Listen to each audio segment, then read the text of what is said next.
Everyone's talking about AI these days, right? This season on Compiler, we're diving deep into how AI is reshaping the world we live in. Join us for a new season of Compiler, an original podcast from Red Hat. Subscribe now, wherever you get your podcasts. One of the hardest parts of getting older is feeling like something's off in your body, but not knowing exactly what. It's not just aging, it's often your hormones too. When they fall out of balance, everything feels off. But here's the good news.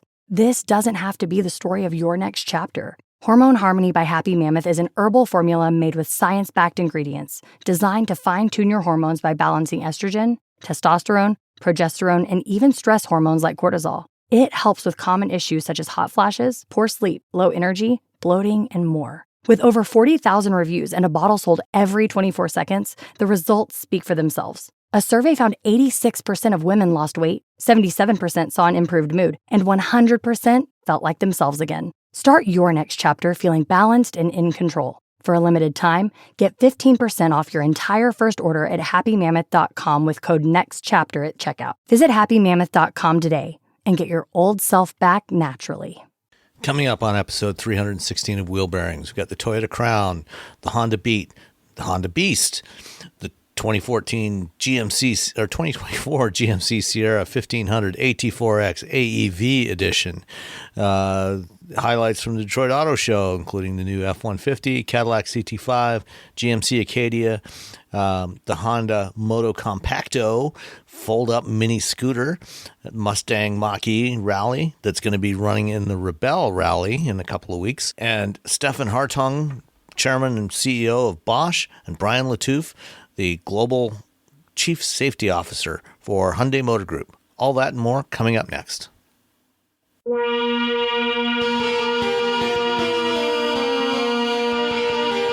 This is episode 316 of Wheel Bearings. I am Sam Abuel-Samad from Guidehouse Insights. I am Nicole Wakeland from the Road Reflected podcast. And I am Roberto Baldwin from SAE International. And in a rare occurrence this week, all three of us were in the same place at the same time, at least in the same building at the same time, if not necessarily in the same location in that building. We never actually all managed to see each other at the same time. Yeah, I ended done us. That was I just left. Well, you did the smart Robbie. thing. Yeah. I could have stuck. I was sticking around, and like, I got work to do. Well, I left about 1:30 or 2 o'clock. She didn't leave much after. I don't think anybody was there for very long because it was done. So we're talking about the Detroit Auto If you're Show. shooting video, it was like a really great Detroit Auto Show. Right, Because everyone was going to be gone. You could shoot all your video on the first day, which at a regular auto show, the first day, it's really tough because you got people walking in front of you. It's a nightmare. But the Detroit show, for the 3 cars, perfect. 4. There was 4. 4 cars. Come on, let's give them credit. Wait, give them credit for the F-150. For the yeah. That technically wasn't at the show. Well, it was. It was on the show floor. They just didn't technically announce it at the show. Right. Although it was on the show schedule. But we'll talk about that later. Oh my gosh. So what did you drive, Nicole? I drove the 2024 GMC Sierra 1500 AT4X AEV. That literally is the name of this. I was like, I missed a word. 2024 GMC Sierra 1500 AT4X AEV Edition. So there we go. There's the whole thing. Got to have the edition in there. Got to have the edition. So this is the off-roadiest of the off-roady truck, which is already off-roadier than it was last year. That's my review. So it was the AT4, then there was the AT4X. Now the AT4X AEV adds even more. So each additional series of letters just continues to add off-road capability to this vehicle. And dollars and dollars to the bottom line. The numbers go higher, the letters go, everything, there's more letters, there's more numbers. Yeah, everything goes up. So the price on this, since we're chatting about it, is $90,935. You guys want to take a guess at destination? $1,800. Sam? I'm going to say $2,500. Robbie wins $1,895. Ooh. Yeah. See, you were like right on there. So I thought Sam was going to say $1 because that's what I would have said if I heard. I figured they would charge extra because they probably ship it to AEV to make the AEV edition, or do they do that in the factory? I'm wondering if it's factory. I'm not sure whether it's factory. It must be factory because otherwise it would have had to have been more for that. Because $1,895 feels pretty ridiculously normal for a truck. So I feel like, well, especially for something with AEV stuff on it, because that's American Expedition vehicles, and they do off-road stuff. And earlier this year when they did the 20th anniversary Wrangler Rubicon, they had AEV stuff on there. And I think the 392, the Wrangler Rubicon 392 was something like $110,000. Oof. Yeah, it adds a lot, but it adds a lot. That's so a the lot. AEV edition, the price on that, what you're paying for that, it's just under $7,000. It's $6,895, and it adds quite a bit. You get some kind of fun stuff, like you have AEV stamped rear bumpers, and you get high gloss black wheels with AEV center caps, and you get like an AEV. Oh, okay, I read. Well, those high gloss black wheels do wonders off road. They do, right? That's exactly what you want when there's rocks and gravel and sticks and stuff poking your wheels. And it's perfect combination, like peanut butter and chocolate. Like bears out there poking your wheels with sticks. Scraping against boulders. But, so I just read this. The word is boron, AEV hot stamp boron. I totally read it as bourbon. I'm like, AEV hot stamp bourbon steel. What the heck is that? So there's AEV hot stamp boron. It tastes better for the bears when they bite into it. Plates. Yeah. So there's the rocker rails there. Rock rails. Rock rails. Hate them on this vehicle. And I like this overall, but I know they're not supposed to be a step. Like a step is a flat surface. It's designed to be flat that you can put your foot on and you can step up. Rock rails are designed to keep you from smashing the edge of your car against rocks. Like the rocks slide around the rock rails. So they're not really a step, but I feel like the way these are positioned are the most awkward ever because they're not round. They're sort of like angled, so they kind of come in, but they come up far enough that your foot kind of wants to catch them. Like you almost want to think like, I should be able to step on that. Nope. Actually, I can't step on that. And if you try to step on that, it won't let you step on it. But then you're just taking this awkwardly large step as if your side sill has suddenly just grown twice its normal size. So I find them awkwardly placed in this vehicle. That was my big beef. Stupid. And like my daughter tried to get in and she was like, this is stupid, Mom. I can't even get in this truck with a skirt because these little, I don't know, do I step on this rail? Do I not step on this rail? So I did not like that. That was my dislike. What I did like was that this is an off-road truck. Like this is truly someone who's going to be doing some hardcore off-roading. It's not messing around. A lot of the times when you have that truck, that also means that driving it on the highway, it's a miserable ride because they get very bouncy. When they're when you get those great big giant off-road tires and you take them onto the highway and you go 65 miles an hour, it's just ridiculous. You go through a little bump or something and you have this like bounce and sway that can make you often feel like you're losing a little bit of control of the vehicle that you're driving. And it's a little disconcerting. This is incredibly smooth. Like I drove it on the highway and it didn't have any issues. Even changing lanes at speed sort of quickly, it still stays really composed, which I appreciate because no matter how much you love going off-road in your vehicle, at some point you're going home, which probably for most humans requires driving on some kind of regular old road, whether it's dirt or whether it's paved. There is a path of some sort to most of our homes that is not an off-road rugged trail. So unless you live out in the bush, Unless you live in the bush. But you're going to wear a road. You're going to just make your own road, right? Yeah. You're making your own road. But so I appreciate that this was an off-road capable truck that actually did a very good balance of having all of the capability you could possibly want, but also being something that you could live with day to day. The usual complaint there too is that it's still really big, and because it's so high, you have to rely on that 360 camera big time because you cannot get an idea of where the front corners on the front of the car or how far you just cannot get any sense of anything distance wise. So I was so relying. If it did not have the overhead camera, like those are essential. I feel like everything should have the 360 bird's eye view, whatever they want to call it. Because as you're coming out of a tight spot, you can see if you're about to clip some stupid, cute little decorative curb at the local restaurant or whatever. Or a pedestrian. Well, yeah, people too, whatever. They can get out of the way. But the curb is not going to move unless you move it by accident. So like on a vehicle like this, those safety features that are in those little convenience, I guess it's safety, but it's also convenient because you can see better. But on a sedan, it's great. They help you. But on a big car, gosh, they are a godsend to be able to have those little cameras so that you can actually see everything around your vehicle. I wedged myself into a parking space I had no right fitting into because the parking lot at this particular place was full.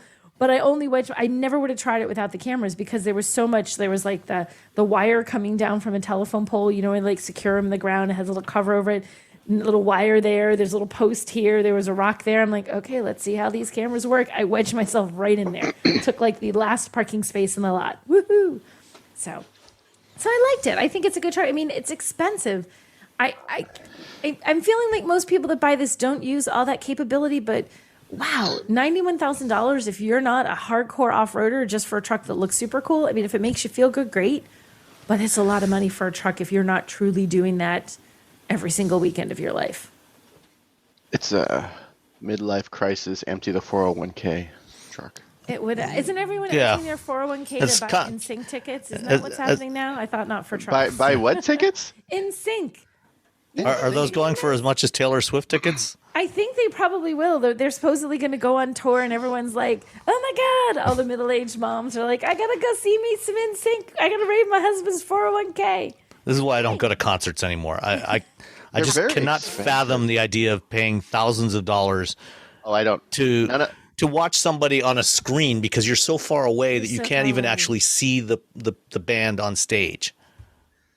That's why you got to be like me and only like bands no one else likes. There you go. $450 to go see Pink, but at some point she comes out over these like this trapeze thing. $450. But she completely like sails over the entire stadium in this harness thing. So she actually is pretty darn close, like dangling in the air in front of me, like Tinkerbell. I can see the bottom of her feet. Which for some people is worth the cost of admission. Whatever makes you happy. Wanted to go, and I made my friend happy. So a friend really wanted to go. So that's not the norm. I blow that kind of money on concert tickets. Let's just be clear. Yeah, I haven't done that, and I don't even know when. Yeah, this show does not generate that kind of revenue. Yeah, no, I no. we don't generate Pink revenue. No, we don't generate Pink levels of revenue. But I mean, if everybody wanted to sign up for our Patreon, then if everyone did, yeah, that's true. I could have got better tickets to Devo. I paid $80 for pretty good tickets, but I could have paid more for better tickets. Yeah, and I'm in a Devo cover band. I mean, I would pay $80 for Devo way before I'd pay hundreds or thousands for a lot of these other performers that are out there. Devo puts on a good show, even though they're this is their 50th anniversary, so it is not really. Yeah. When the problem comes along, you must take some Advil and have a nice little nap.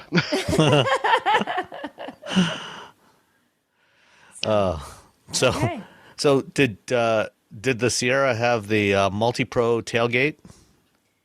It does have the multi. I didn't even play with the tailgate. I mean, I'm assuming it has the multi-pro tailgate, which I played with on other. I'm literally looking. GMC multi-pro. Oh, it even has the audio system. Oh, I saw it had the tailgate because I could see the seams, but it also has speakers in the tailgate. Yeah, so it has the speakers in the tailgate, which are awesome. Have you ever played with that? You ever play with the speakers on this? No, I haven't. The only vehicle I've had so far with the multi-pro tailgate was the Hummer, and it did not have the speakers. The speakers are actually pretty decent. I was at a GMC thing, and they were, of course, playing music through the speakers to show it off, and it actually did a pretty good job. Were they playing Pink? No, losers. But they're playing Devo. Would you? So that's not for the youngs, though. The youngs don't want to hear Devo. Can we go on a tailgate tangent, or do I have to wait until we talk about the F-150? No. So we don't have to talk about the F-150. So there's lots of F-150 news. It's like later in our show notes, but they have a new tailgate. Sort of lots of F-150 news. A little bit of F-150 news. So the tailgate, instead of just coming down, now it actually has a portion in the middle that swings open, like from the driver's side to the right, and it's like maybe 8 inches in on either side. So it's not the full tailgate. It's like about the middle two-thirds of the tailgates. Yeah. So it's just these little tiny piece on either side that's stationary. That's their new tailgate. It has like 3 little stops. It'll stop like partly 1, partly 2, or fully open, so you don't whack into your trailer hitch. Whose tailgate's the best? We got the Multi-Pro and GMC. Oh. You got this one on Ford. The new one on Ford. You have the Ram that kind of splits on the side. You have Hondas, which is a full swing. Am I missing anybody? Am I missing one? You said Ram, right? I said Ram. Yeah, with their Ram. like That's just a 1/3, 2/3 split. Yeah, Does Rivian do anything, or did it have the special hole? The special hole to. I don't think they did anything. Which one do you think is the best? Which one? You have to pick a truck purely based on the tailgate. You know, the GM tailgate, does more different things. Yeah. But I'm not necessarily sure that it's more useful. See, here's the thing: we got to get all of these trucks in. We got to get all the trucks in, shoot a little video. Yeah. We have to all meet somewhere, so that's going to be a problem. Right there, we're in trouble. We're already in trouble. Get all the things in, and then shoot a little video. So I think it depends. I think it depends on what you want to do with your truck. If you are pulling a trailer, the Ford setup is actually probably the best one. Because of the way it's configured, because you can open it up part way and get access to the bed, without unhooking the trailer. Could you do that in the Ram though? Does the little quarter open by itself without? No, because you have to open the big side first to get the little side. Okay, I think. Right. Yes. And maybe it's the other way around. I'm trying to remember which side opens because there's a little side and a big side on the Ram. Yeah. Are we talking about fifth wheels? No, just a standard hitch. Like when there's a hitch, if you swing too hard, like a class 4 tailgate. Yeah, I guess you got to like some of them are pretty. They're pretty tight. I'm Googling the Ram. Yeah, and in my brain, I'm thinking of all the trailers I've ever pulled. I'm like, no, yep, there it is. Yeah, the Ram or the GM one. If you've got a trailer hooked up, it's not really that useful because you can't drop that part down when you've got a hitch hooked up there, things like that. But on the other hand, depending on what you want to use it for, if you want to use it essentially like as a bed extender, then the GM configuration is better because you can open up the tailgate, flip that back part up, so you've got to stop. So if you're carrying sheets of plywood or lumber or something in the back, Home Depot runs. Yeah. So you've got that stop on the back, and so you've got some different configurations there. And then on the Silverado and Sierra EV, combine that with the midgate. If you've got the midgate, now you can have 11 feet of length there from behind the front seats all the way back to that stop on the tailgate. So I think it depends. I don't think there's a clear winner. It depends on how you plan to use your truck to figure out which is the best solution for you. I kind of like the GMC one because I feel like there's more things than you will need it to do, but you're probably going to find the most versatility in that one. I kind of like the GMC. I like the way the step works, like to step up on that one. I find like that one of the easier ones to, like the step they used to have on the Engage. F-150, it's this teeny little weedy little step that always feels like it feels like it was going to break off. Right? You always like what the one that comes out of the top edge of the tailgate. Yeah. Oh no, those things are actually pretty robust. I know. Yeah, but it feels like it's going to break off. Like I know they've done this. Like I know they've tested it on people bigger than me, but I'm also like, is this going to snap? You don't have a lot of confidence in it. I know it's not going to break. Not saying it will. We know it's engineered correctly. Correct. I mean, I've pulled those things out and stood on it, and I mean they're solid. They don't. They do. I mean, they. Yeah. I mean, they don't look. The parts that they don't look that thick, but they're made of pretty strong steel. Yeah. And, they are. I stand on that, and it's not going anywhere. I know they're going to hold, but every time I'm like, oh, this doesn't look like it should. It looks like it's something I should be saying to my kids. Don't climb up there. That's not like they should have a picture of like Wolverine on it. So it's like, oh, it's that kind of metal, and they're like, oh, it's not going to break. It's made fine. of adamantium. Is that what Wolverine that is? sounds. Look at that. I think it's adamantium. Yeah, I think so. There's a Disney fan for you. I think now I'm looking it up. I think it's I got a little thing, a picture of Wolverine when I googled that adamantium. Woohoo! All right. So the AT4X AEV Edition is your favorite? I like that Multi-Pro tailgate. Did you go bombing across your neighbor's front yards with that? I Just did to not see go how it does bombing off road? across the front yard, but I did go through. I was at a farm stand and everyone was being stupid getting out of it. And it was like one of those big, there's a huge parking lot that's grass and dirt, and all the little cars trying to stay in the dirt part. I'm like, you realize we drive in all of this. Like when it's crowded, we drive right over into the grass. Everyone does. And I just was like, forget this. And I went way up into the tall grass. And the funny thing was, like, as I did this, knowing this is parking area, like half a dozen other trucks in the line are like, yeah, that way. We all head out. You're a trendsetter. I was trendsetter. Yeah, that's me, you know. Of course, there is still one feature that Ram has done that nobody else has copied yet, which is the Ram box. And the Ram box is very cool. Why does nobody else do that?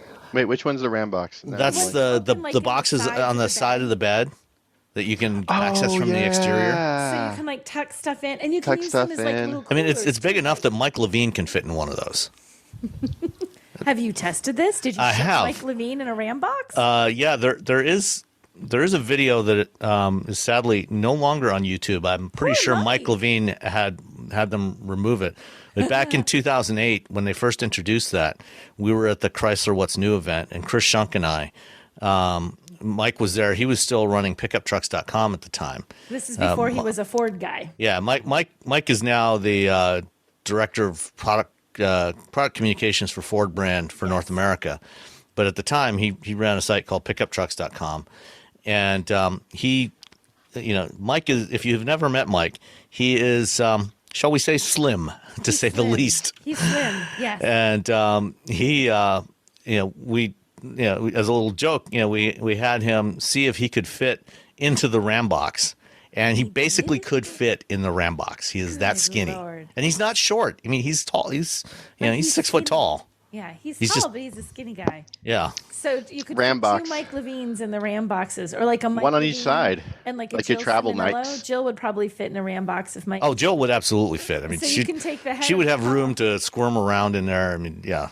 So you could take one Ford guy and one journalist with you in the Ram box. Yeah, just driving around. The Ford guy would be very upset. The journalist would be like, I'm writing an article. Yeah, Jill's like, what it's like to ride around town in a Ram box. I mean, she does do does she still do the girl in the trunk thing? She does. I think she does still the girl in the trunk. Jill is 4 foot. For anyone who doesn't know, I think she's 4'11". She's not. Yeah, I think so. She's even 5 feet. I feel like she's 4'11". Yeah, she is under. Yeah, I think she's like 4'11". Yeah. So she's super tiny. She's a spitfire of a journalist too. She's tiny physically, personality huge. Yes. So and her thing is she can fit into just about any tiny little. I think she's even climbed in some frunks over the. She definitely has. Over the occurrence of EVs. So yeah. So either Mike Levine or Jill Ciminello, you can cram into a Ram box. Hold on a second. I am going to drop a picture in the chat. So you can. A picture of Mike? I do have a photograph of Mike. Can we bribe him with this? Is he trying to erase this from the internet and you've just brought it Probably. back? Yeah, I would not be the least bit surprised if he had that video removed, because there is a video of him.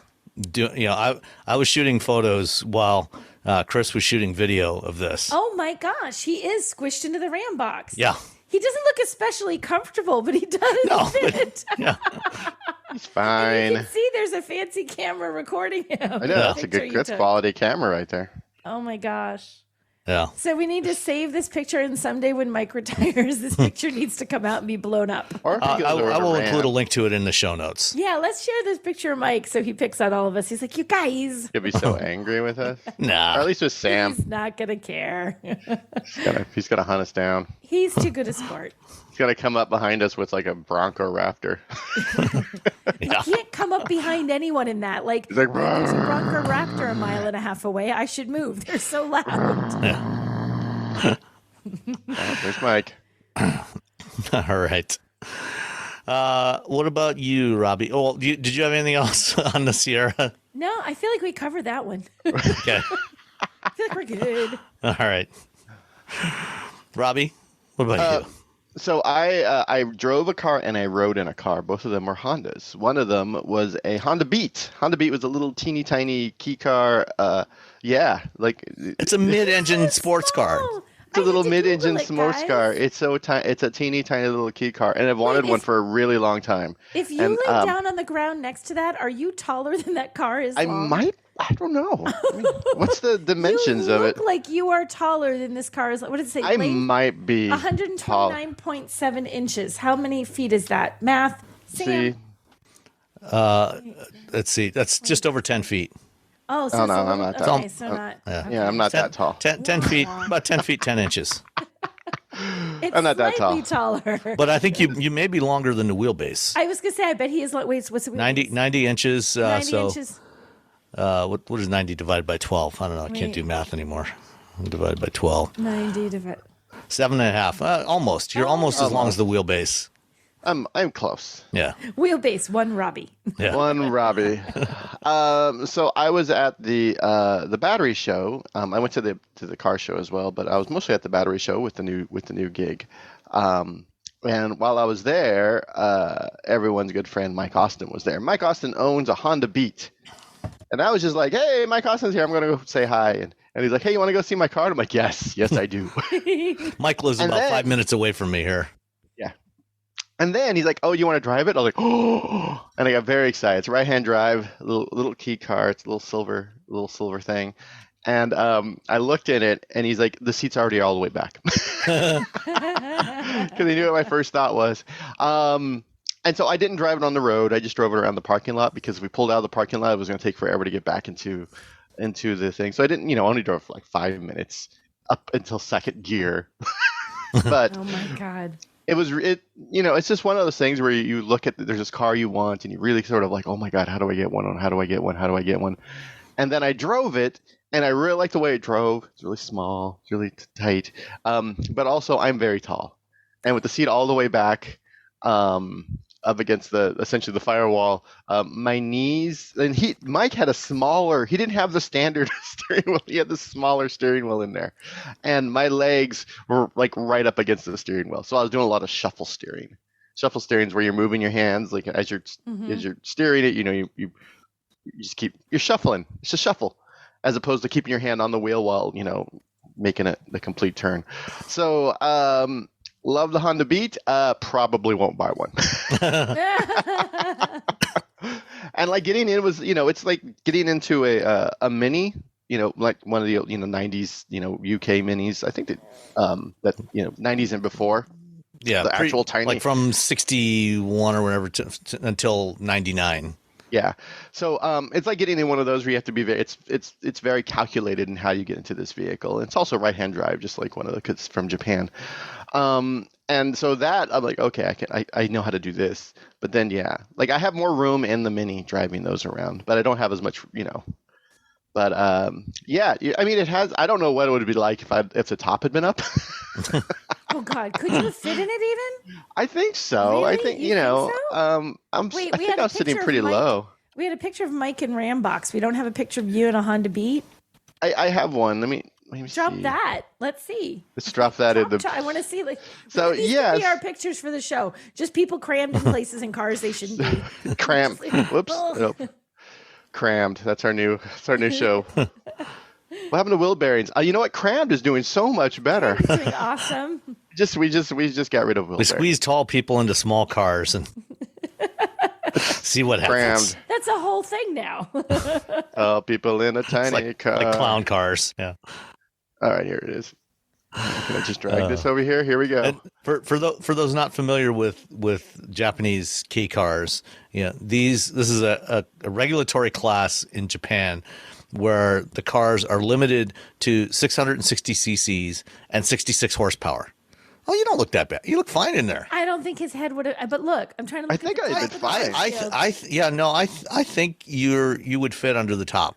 I think I would fit under the pot. That's one of the things. Yeah. If your hair was poofy that day, your head would touch the top. If your hair was not poofy, you might be okay. You have to flat hair that day, Robbie, and then you'd be okay. Okay. I think I would fit. Yeah. We'll see. But they're just not. The leg room is lacking. I fit. I used to own a Del Sol, and I fit in that thing no problem at all. But that's a much larger car than a Beat. Yeah, it's much larger than a Beat. So I got to drive around the Honda Beat. I really enjoyed it. Maybe if there was an accident where I lost some of my legs, but they just had reattached my foot to my mid shin, I would buy one. Other than that, probably not at this point. I still want a key van.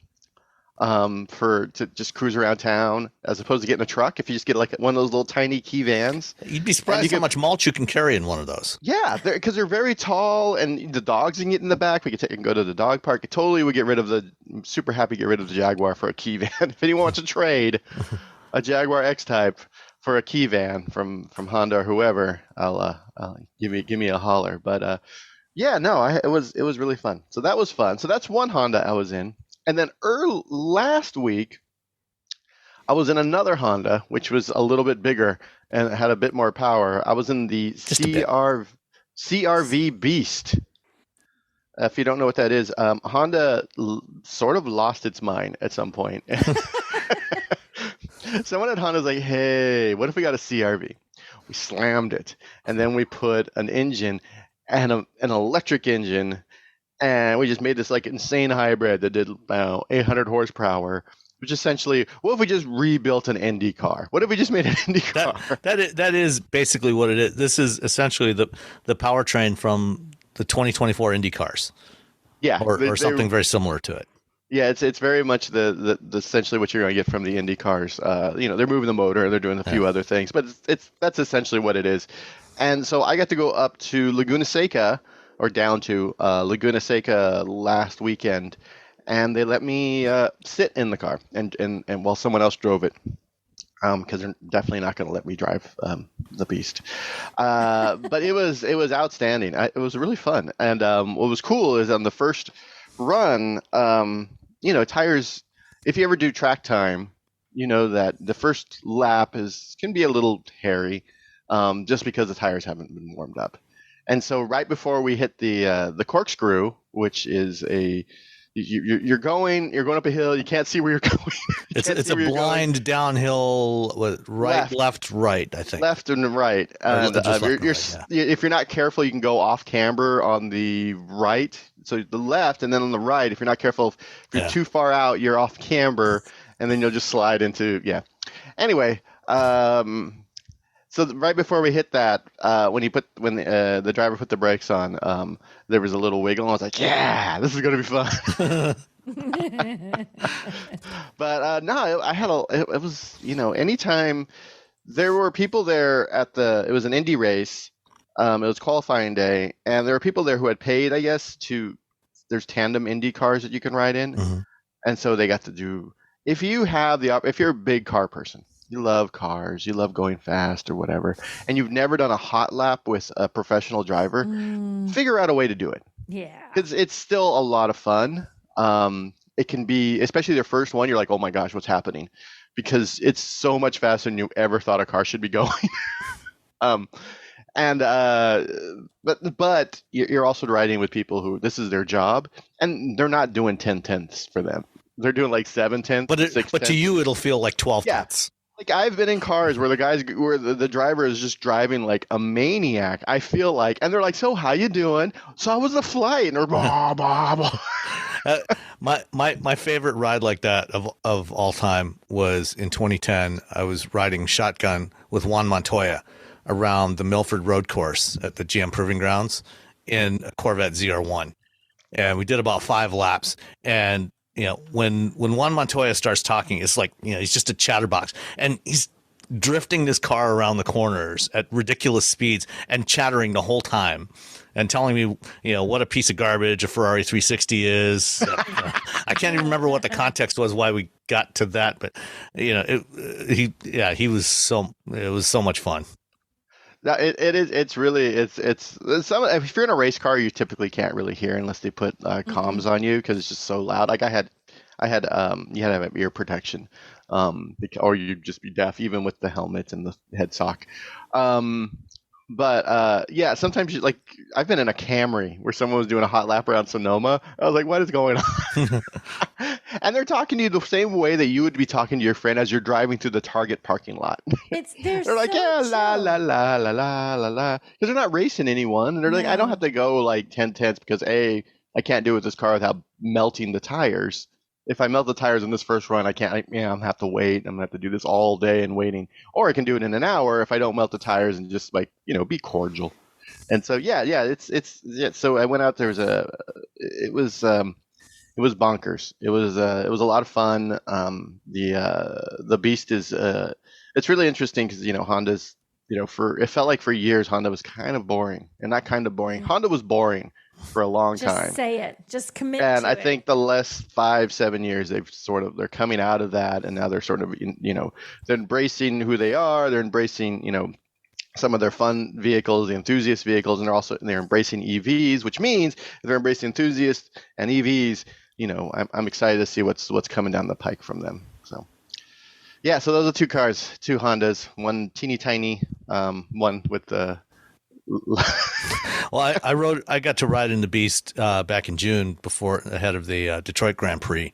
Cool. They had it here as well, and that thing is crazy. It's amazing. They took a production CRV body shell, and they cut the floor pan out of it, and they built essentially an Indy car inside of this. It's a custom built chassis, but it is for all intents and purposes a 2-seat Indy car. Actually, the front end is actually based on the NSX GT3 race car, and then the back end is mostly IndyCar because it's got the IndyCar 2.2 liter turbo, the supercapacitor hybrid system, 800 plus horsepower, and it is nuts. Yeah, it's so crazy. It was, and it's funny because we talked about how crossovers and small SUVs are essentially hatchbacks. Mm-hmm.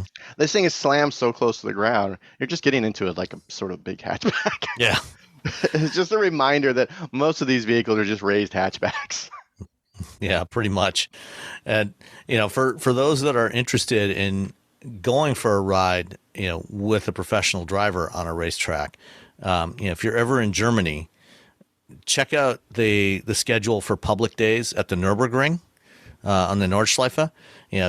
During public days, you can buy a ticket, and it used to be like 20 euros. I don't know what it is now. I think it's more now, but and you could take a lap, in whatever you were driving, and people go there on all kinds of everything from old VW buses to motorcycles and supercars to Golfs.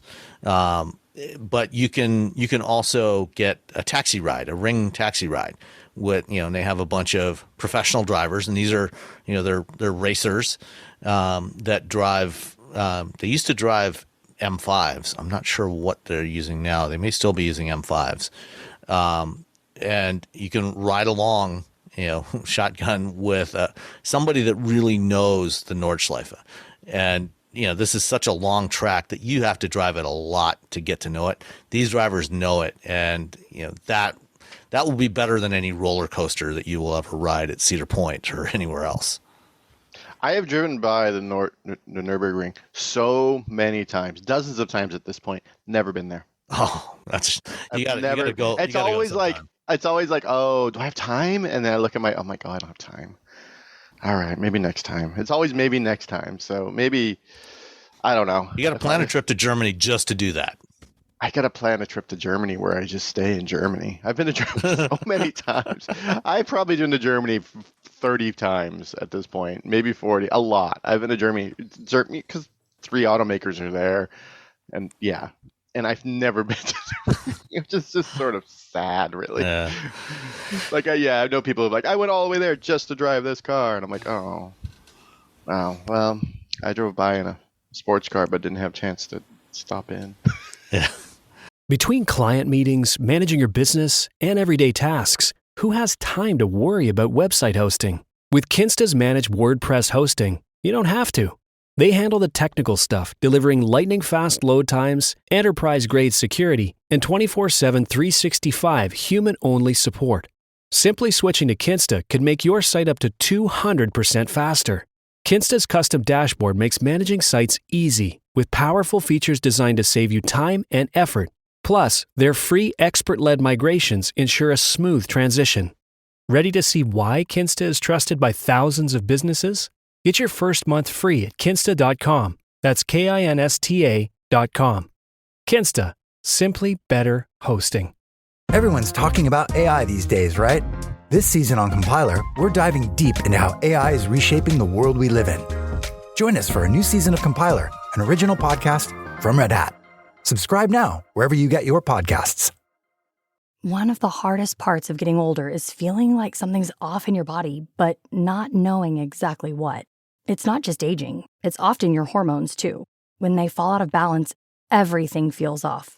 But here's the good news. This doesn't have to be the story of your next chapter. Hormone Harmony by Happy Mammoth is an herbal formula made with science-backed ingredients designed to fine-tune your hormones by balancing estrogen, testosterone, progesterone, and even stress hormones like cortisol. It helps with common issues such as hot flashes, poor sleep, low energy, bloating, and more. With over 40,000 reviews and a bottle sold every 24 seconds, the results speak for themselves. A survey found 86% of women lost weight, 77% saw an improved mood, and 100% felt like themselves again. Start your next chapter feeling balanced and in control. For a limited time, get 15% off your entire first order at happymammoth.com with code NEXTCHAPTER at checkout. Visit happymammoth.com today and get your old self back naturally. Geico makes it easy to get affordable renter's insurance in as little as 90 seconds. That way, you have more energy for harder things, like the laundry. Why is it so difficult to fold clothes? They just end up wrinkly anyway, or on the floor in a pile that just sits there, taunting you. But with renter's insurance through Geico, at least you know that those clothes and the other things you love are covered. Get more with Geico. All right. I had the Toyota Crown Limited, which is, the Crown is the replacement for the Avalon. Toyota when they first came to the North American market, they brought the Crown over here. The Crown Toyo Pet, I think was what it was badged as then. And they've never stopped selling the Crown in Japan. But for 40 plus years, you could not buy a Crown in North America. And last fall, they reintroduced the Crown as a replacement for the Avalon. This is their big sedan.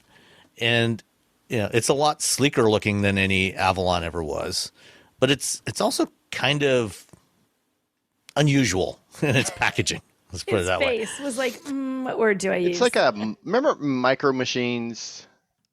Yeah. Like back in the 80s and 90s, they had these little toys called Micro Machines, and they were like Hot Wheels, super teeny tiny. And the guy who did the ads was that fast talking dude. Every car was like, it was small, but also a little huskier. Like it had been smushed together. Yeah. Like if you take an Audi TT and you smush it and it turns into a Volkswagen Bug. Like that's kind of like what the Crown is. It sits a little, or it appears to sit a little taller, like a crossover, but it is a sedan. It's a fastback sedan. It has a trunk. AMC Eagle. There we go. Oh, sorry. Yeah. Oh, there you go. Okay. Except the Eagle, could actually do some off-roading. You can't really off-road. AMC Eagle Light. Yeah. So it sits up a little taller. The roofline, I think, is either the same or slightly lower than the Avalon was. It's a fastback, but it has a trunk. So it would probably be better if it was actually a hatchback, so that you could fold the back seats down, put big stuff in the back if you needed to. The floor pan, or at least the floor inside the car, is higher than it was in the Avalon, but the ground clearance is the same, which means that there's some space in there. So it's almost like they designed this vehicle to accommodate a battery, to do a battery electric version, which they have not created and not given any indication that they're going to do. Who knows? But it's kind of peculiar packaging. So it's not quite as roomy. It's not as roomy as the Avalon was. Arguably looks better. And it certainly drives better, I think, than the Avalon. You can get it, the Crown has two powertrains available, both hybrids. So you have the standard Toyota hybrid system, the kind of classic Prius-style hybrid system, eCVT. And then there's the Hybrid Max, which is what they're doing on some their higher performance hybrids that they've launched over the last couple of years, like the RX and the Crown, and also in the trucks, which combines electric motor with a conventional 6-speed automatic transmission and a turbocharged engine. The Crown Limited is the middle of the three. So there's the XLE, the Limited, and the Platinum. And I had the Limited, so it was fairly well equipped, but it had the standard hybrid powertrain, which is about 236 horsepower, I think, roughly. It's a 2.5 liter 4-cylinder. So this is basically the same powertrain that we've had in cars like the RAV4 and the Camry and the previous generation Avalon, with it's all-wheel drive in this case. And for a big sedan, a good-sized sedan, it was remarkably fuel efficient. Like I averaged 41 miles per gallon over the week I drove this thing. Wow. Nice. Yeah. So it was really, if you're looking for a fairly roomy sedan that is really ridiculously fuel efficient, this is your beast. With the hybrid max system, it gets closer to like 29, 30. The hybrid max is definitely more fun to drive. It's about 300 some horsepower, I think 305. And it feels a lot better to drive. But this one's fine. It's got more than enough power. The interior, is generally quite nice in this thing. No major complaints. The ergonomics, everything's kind of where it should be, where you would expect it to be. It's got a nice big center touchscreen with a 12.3 inch center touchscreen with the latest Toyota infotainment system that is on pretty much all the Toyotas at this point, or close to it. They're getting there. As they update everything, everything's getting this system, and it works well. It recognizes "Hey Toyota," to do voice commands, and it's got wireless Apple CarPlay and Android Auto support, 11-speaker JBL audio system. The one I had the leather seats and steering wheel, heated and ventilated in the front. It's a this is not a luxury sedan, but neither does it feel cheap. Everything is well put together. It's got all the stuff you'd expect: adaptive cruise control, lane centering, the proactive driving assist. So it's using the camera to look at the lane markers on the road, looking forward. If it sees a curve in the road and it thinks your speed is a little bit too high for that, and you're in cruise control, it'll automatically slow you down a little bit as you approach that curve and then resume your speed. It does lots of good stuff in there. It's got all the latest Toyota Safety Sense 3.0 package, so all the stuff that you want in there. Just generally a really nice vehicle to drive. If you're looking for kind of a regular large sedan. Of which there are fewer and fewer available. Yeah, there's not that many of them left. So if that is what you're looking for, and interestingly, the Avalon used to be produced in Kentucky with the Camry. It's no, now the Crown, because the volumes have dropped off. And I think this is part of the reason why they decided not to do a new Avalon, but just to make it part of the Crown family.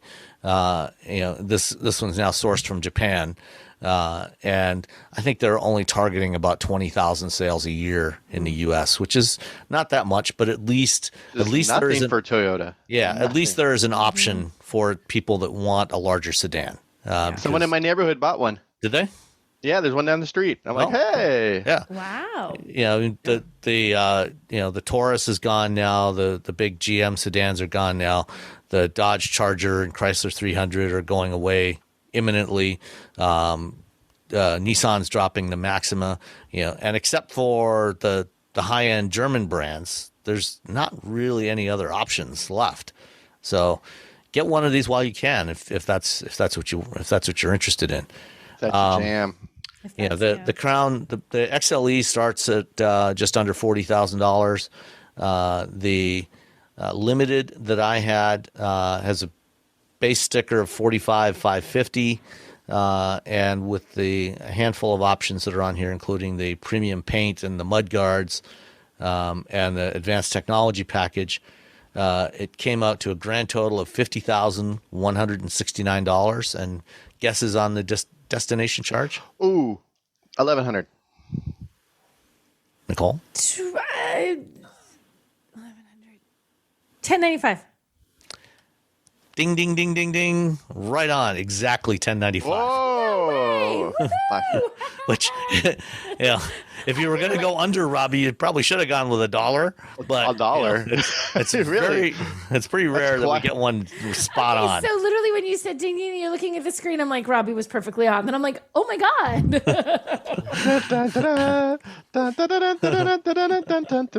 I'm running down the aisle. So let's see. Does that mean you win both showcases? I feel I like think would so. lose. I think if you get it both. I think if you get it right on, you get both Within showcases. like I should get $5 or both. something. Yeah, definitely. All right. So that's the 2023 Toyota Crown Limited all-wheel drive. All right. Shall we return back to the Detroit Auto Show? Sure. Do we have to? It's a shadow of what it once was. You know, they're not even really calling it the North American International Auto Show anymore. Are they? They still technically do, don't they? Yeah, but it's kind of like in fine print, you know, North American International Auto Show, Detroit Auto Show, you know, on the banner. Detroit Auto Show is kind of what's in big letters. The big thing. You know, as it was last year, really the only companies showing anything new were the three Detroit automakers, who coincidentally all have factories on strike right now as we speak. Oh, that's right. It's the first time that has ever happened.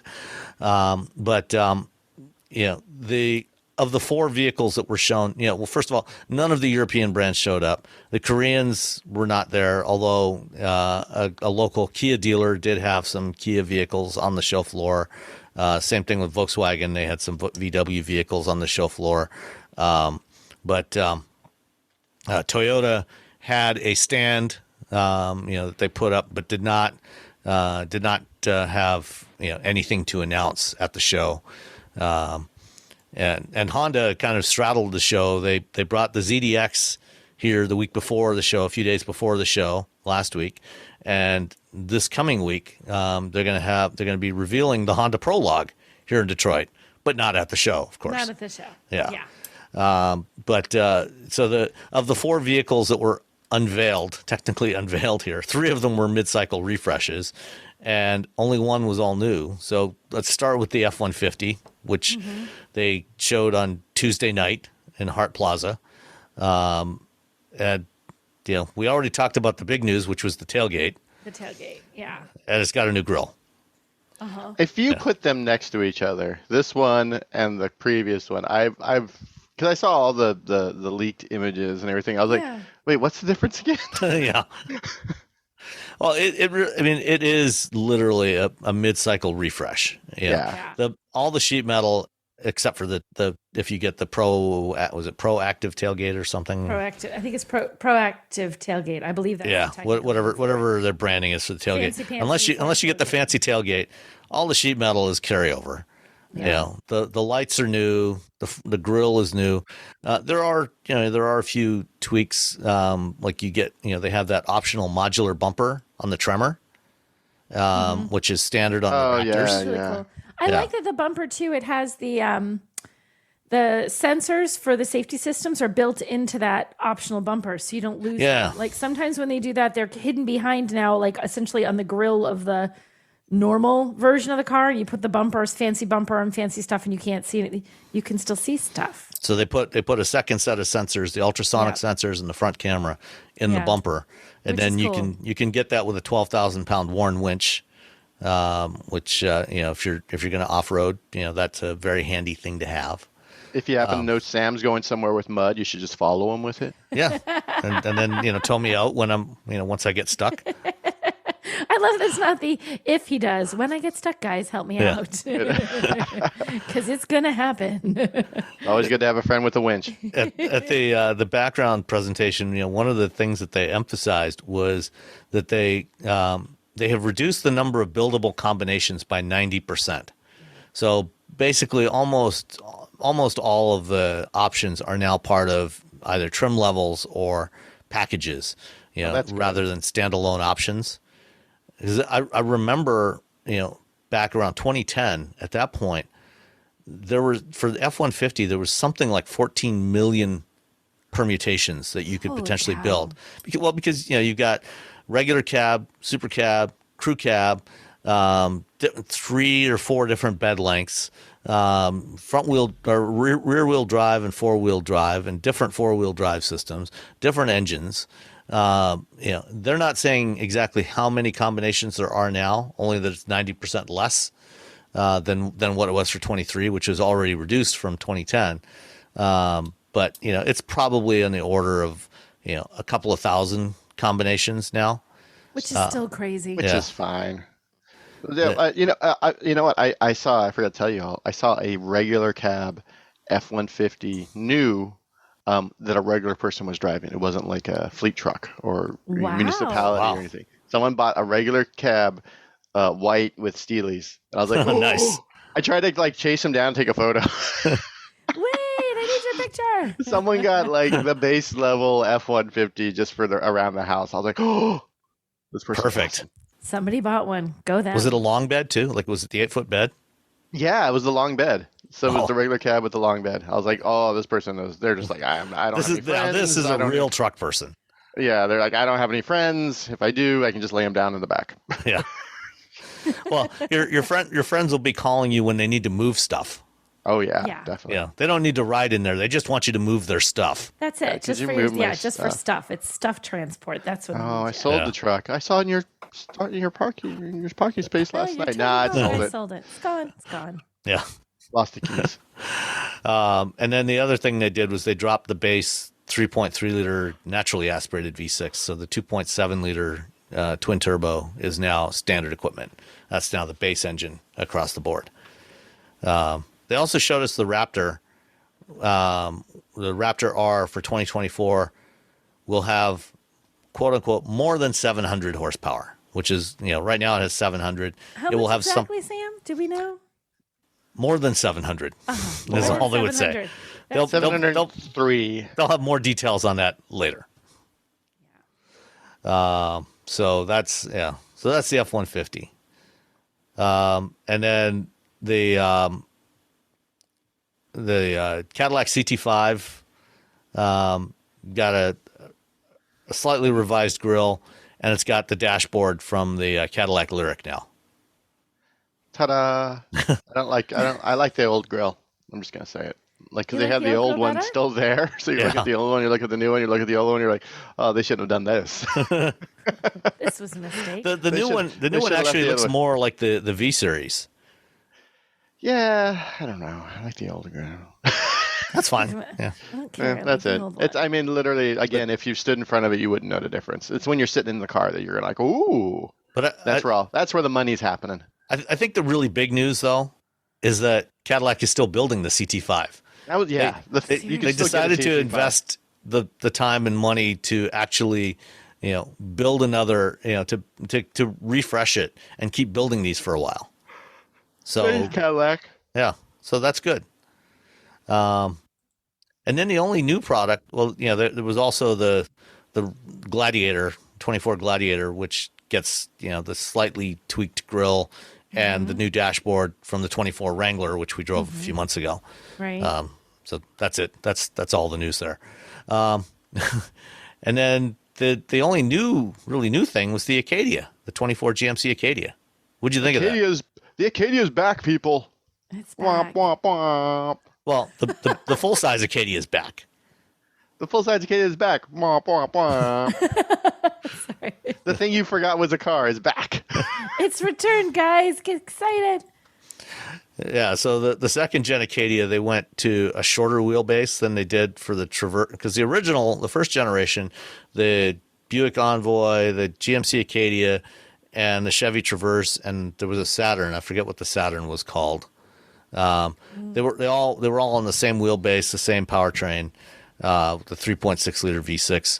For the second gen, by that time Saturn was gone, and the Acadia got smaller. But they kept the third row, which was kind of useless. But they made it smaller than the Buick and the Chevy. Now it's gone back to the same size. And I don't know, what do you think of the looks? I mean, I think it's sure. It's very much a sure. It looks, I mean, it doesn't look bad. It looks good. I think it looks good, but I don't think there's anything especially There's nothing. wow. Yeah. There's nothing especially wow. I do like how the grill looks and the lights and stuff. I mean, I guess that's actually pretty decent looking when I look, like, taking a better look at these things here. So, but it's not especially striking. I don't know. Would this make you turn your head if it was driving down the street? No. I mean, it's like, it looks a lot like any number of other big 3-row crossovers, Palisade, Telluride, Highlander, bunch of other stuff. Like it has a decent, in fact, this is the picture you took, which is the 3rd row space in there, I think, that you have on this.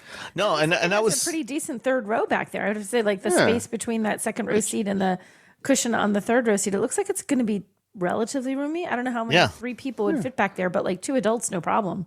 Yeah, no, and that was one of the things with the original, the 1st generation and also the 2nd generation of the Envoy and Traverse is that, because they were actually, when they launched, they were nearly the same size as the Tahoe, but they actually had more third row and rear cargo space than the Tahoe, because at that time the Tahoe still had a solid rear axle, and this was independent rear.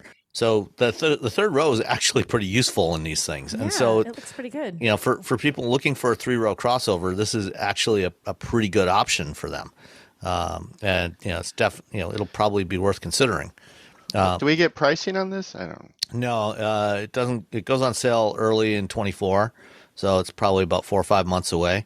And no pricing announced yet. It'll probably be, a little bit more. It'll certainly be a little more than a Traverse, and probably a little more than a Palisade or a Telluride, because GMC is the more premium brand. Oh yeah. So it'll probably run from low 40s to low 60s somewhere. The Denali, was it the Denali Plus now that they have? Will probably be like 65 or something. It's gonna have Super Cruise available on here. It's got the same 15-inch portrait style screen that's in the Sierra EV, and it has the same kind of glued on volume knob that is in the Mach-E and the F-150. So right on there. But the thing that they did differently that I really appreciate is that, they have the labels for the climate control sit along the bottom of the touchscreen, and you can touch them there, but there's also rocker switches directly below them. So there's physical controls to turn the climate on and off, auto, set the temperature, set the fan speed. And it's got those little separators. So now it's the best car at the Detroit show. There we go. Right? Yeah, absolutely. Just by having that one feature, that's actually it is the winner. Cool. Yeah. You won the Detroit Acadia, Good which job, always Acadia. makes me want to say Arcadia, like the town in Southern California. But yeah. Unless you're from, Atlantic Canada, in which case, Acadia would be more familiar to them. Okay. All right. Let's see. What else? Let's go back to Honda. Dun, dun, dun. It's a Honda-tacular today. Yeah.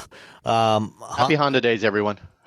Back in the early 1980s, Honda introduced a model in Japan, and they later sold it in a couple of other markets, a subcompact hatchback called the Honda City.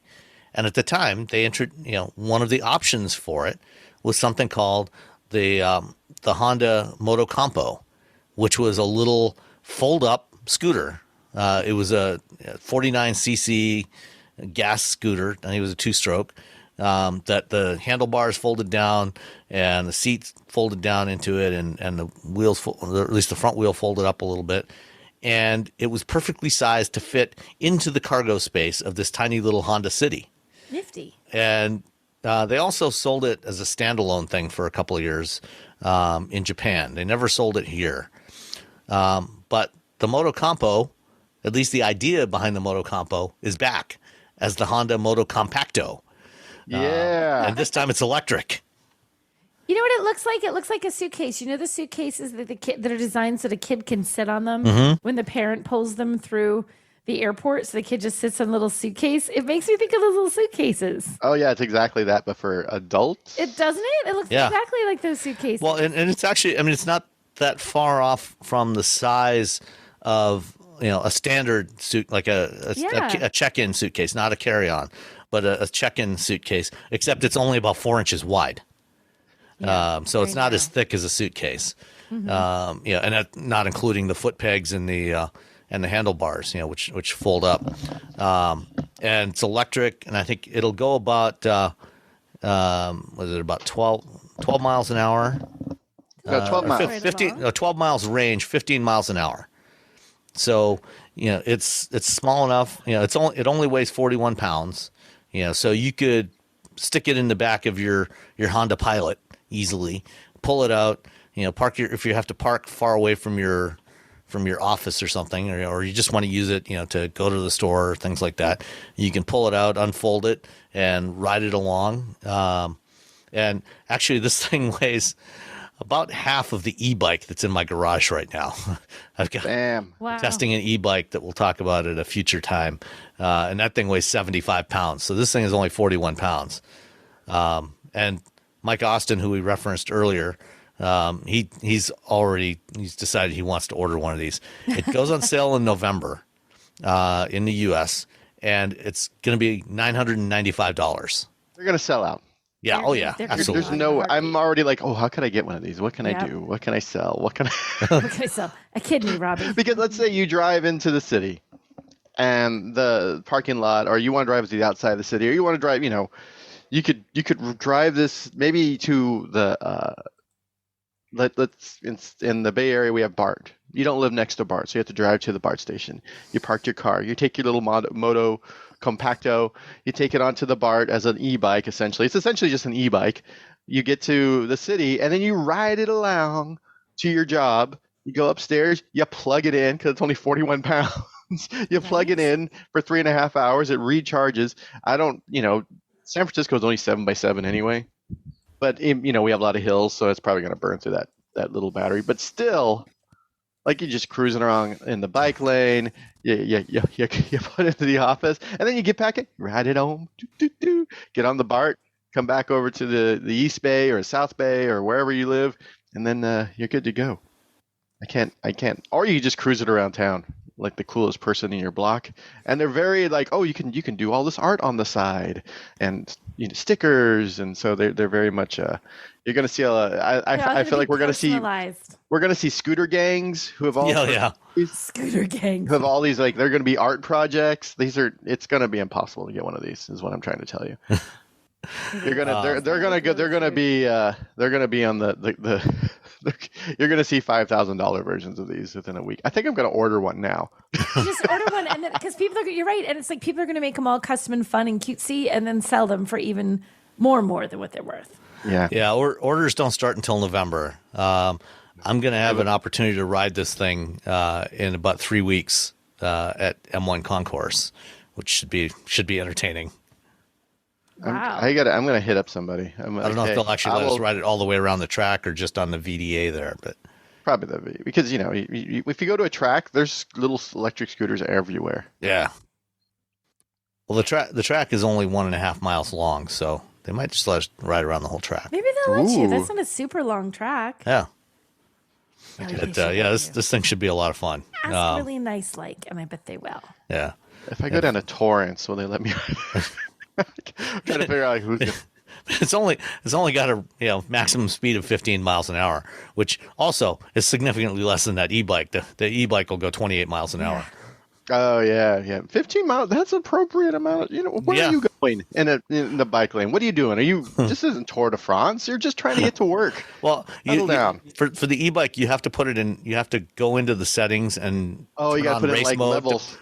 Race mode to get 28. So normally it only goes 20 miles an hour, and I was riding at 20 miles an hour yesterday. Yeah, there's 3 different levels, and everyone's essentially like level 2. But then level 3, some of them have you can unlock it to get to level 3. So the Motocompacto, I think that's probably going to be a big success. Oh, we're going to buy so many of those. We're going to have a gang. It's going to be the Wheel Bangs gang. The Wheel Bangs gang. All right. Did you know you can support Wheel Bearings directly? Head to patreon.com/wheelbearingsmedia and you can become a patron today. Your contributions will help fund the platforms and tools we use to bring the podcast to you. And exclusives and improvements are already on the way thanks to your generosity. So if you want to be part of an automotive podcast like no other, head to patreon.com/wheelbearingsmedia. We've updated the Wheel Bearings merch store, and now there's a whole bunch of new choices, new colors, new styles, t-shirts, sweatshirts, hoodies, hats, mugs, travel mugs, stickers, aprons, tote bags, you name it. You can get your Wheel Bearings merch at shop.wheelbearings.media. Go check it out. That's shop.wheelbearings.media. And one more sort of auto show related was the Mustang Mach-E Rally, which they first showed a prototype back in June at the Goodwood Festival of Speed. And then last week they announced that it's going to be available for the 2024 model year. Basically, this is a Mach-E GT that's been lifted and has all off-road tires on it, kind of given, kind of an 80s or 90s rally look. You can get it with these white wheels that look like 90s rally cars. And Ford's going to have somebody take one of these on the Rebelle Rally this year, which is, when is that? Cool. It's a couple weeks. It's the middle of October. I don't know the exact dates, but it's getting pretty close. You've done the Rebelle, haven't you, Nicole? I did. I did it back in 2020 in an Infinity QX. Oh my God, 80, the big one. QX. Oh 80? Yeah. Oh wow. Cramped there. The big one. You just take naps in the back. You know what? There was one day where they, you normally have to camp in your tent at the official site each night, and they put your car sort of impound it. You're not allowed to mess around with your cars in the evening, and they're in a certain area. But can you sleep in them? No, you can't. Oh. So, but there is one night where you self-camp, and I'm like, well, on the self-camp night, can we sleep in a car? And they're like, well, if you want to. I'm like, yeah, heck I do. We rolled the seats all the way back. I had the best night's sleep in a QX80 in the middle of the desert. Yeah, so the rally covers 2,500 kilometers, which is about 1,700 miles across the desert in Nevada and California. And it's unique in that I think it's only women competitors, right? Yes, it's only women. It's teams of two. It's only women. And you don't use any kind of tech anything to do your navigation. They give you GPS coordinates that you have to map out onto little topographical maps each morning. So you do it each morning. Then you have to those are waypoints that you have to get to? Those are the waypoints. And there's sort of hard, medium, and easy. They're color coded. So there's some that are very easy, have a giant green flag. Then there's some that are a little bit harder, and it might be just a small blue ribbon tied to something, or a stick sticking out of the ground, or a bush that has a blue ribbon. And there's others that don't have anything marked at all. So you don't know. You're totally relying on how just well hope. did you get there, and you have a little thing that you click when you're on the right spot. So if you're within so close, when the green and the blue, when you found it. The black one, you're like, I think I found it. So you're clicking, and you get points if you get it. But if you're just rando out there, they will actually deduct points. You had no idea where you were by that black marker. So you really don't want to click unless you made the effort to I think. Ma'am, you were at an Arby's. We can see it on the GPS. Arby's, you were I needed an Arby's. black checkpoint. So it's super challenging, and it's hard on the vehicles. Even people who are very much in really true off-road vehicles, because there's a 4x4 and there's a crossover class. So a wide variety of vehicles make this. And, even some of the most tricked out hardcore vehicles have problems, have issues. And it's not because they can't do it, but you're out there for all those days in a row, going all day over rough terrain. You're going fast when you can go fast. You're going, over rocky things where you don't. It is a challenging competition, both for the people who are driving and navigating and for the vehicles themselves. So it is a heck of a test for a vehicle to come through it in one piece. So if society collapses and we don't have GPS anymore, you can still get around. Is that what you learned while you were there? I learned that if society collapses and I can still get around if somebody else tells me where I'm going, because I'm not a navigator. I'm not good. I can like plot the points like a champ. You can follow directions from your navigator. Yes, I can follow directions from my navigator. Actually, plotting the points, like going with the GPS, I was super good at that, like using the little rulers. But then when you're driving, it's like you really have to have at any one moment, somebody has to be driving and somebody has to be navigating. It's not like you can glance down as you're driving because you're like, yeah. So you can't really do both. I mean, you could take turns and I could drive today and you could drive tomorrow kind of thing, but I drove the whole time. So I had a navigator who was 100% responsible for like, okay, to get to that based on what I'm seeing out the window, what I'm seeing on this topographical map and what my compass is telling me we head that way. So, I mean, I can read a compass and stuff, but I am navigation. Like on a boat. Yeah. Yeah. When they have the little things and the little sextants and the... Yeah, we have little... Do you guys have sextants? No, we have a little compass with a little string and like you line it up and you like eyeball it like where it's going to be. And you can't see me using the cord from my microphone. It looks pretty cool though. It looks pretty cool. I'm very jealous now. Thanks. So I'm just excited about learning how to do that because I was a big math nerd as a child. It's really cool. It's very cool to learn. And it's one of those things that's neat because when they first show you, you look at it and you go, what? Like, it makes no sense.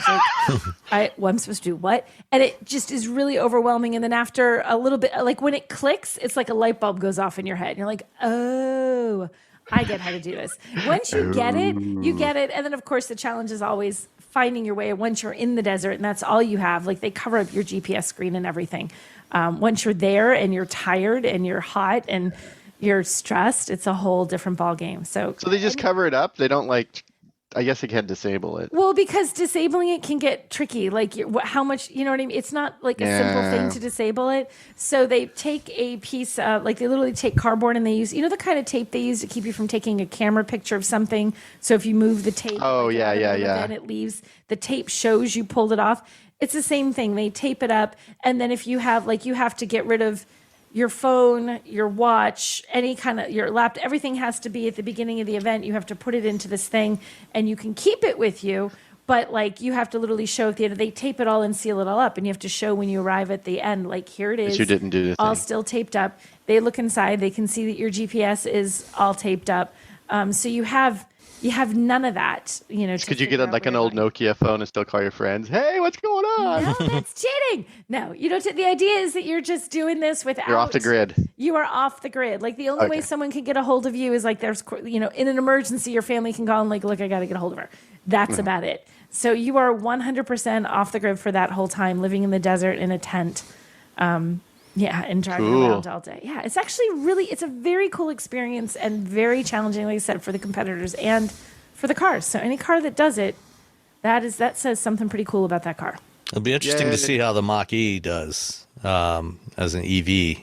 Yeah, it's a rally car. It's not really an off-roader. Stuff. It's a different type of off-roader. Well, and they started doing EV stuff a couple years back. Like Emmy Hall did it in the Rivian. That's the one that's sticking in my head. She's not the only person. Lordstown Motors tried to take one of their trucks there last year, and I think it made it about 50 miles before it died. Because they do things where like there's certain, normally you can get all the way back through the whole day. You should be able to do it on whatever tank of gas your car has, you know. But of course EVs are a little bit different. So, and there's a few occasions where they have you doing a longer distance and they have like a gas fueling tank basically, and you stop and you can get, you know, 10 minutes of fuel or whatever. You know, it's a very limited amount of fuel. And they do a different thing for the electric vehicles because, of course, it's not the same topping off in EV, you know, so they let them charge. So they don't set you up to fail this. Like you have to work really hard to make it work. But like even the EVs, they have a way where, and they give them some leeway with timing wise because you need to sit and charge. You can't do anything about that, you know. So they do some of that kind of stuff so that you can still do it in an EV, but it is definitely more challenging. Yeah, it looks like they're working with a company called Renewable Innovations to support electrified vehicles.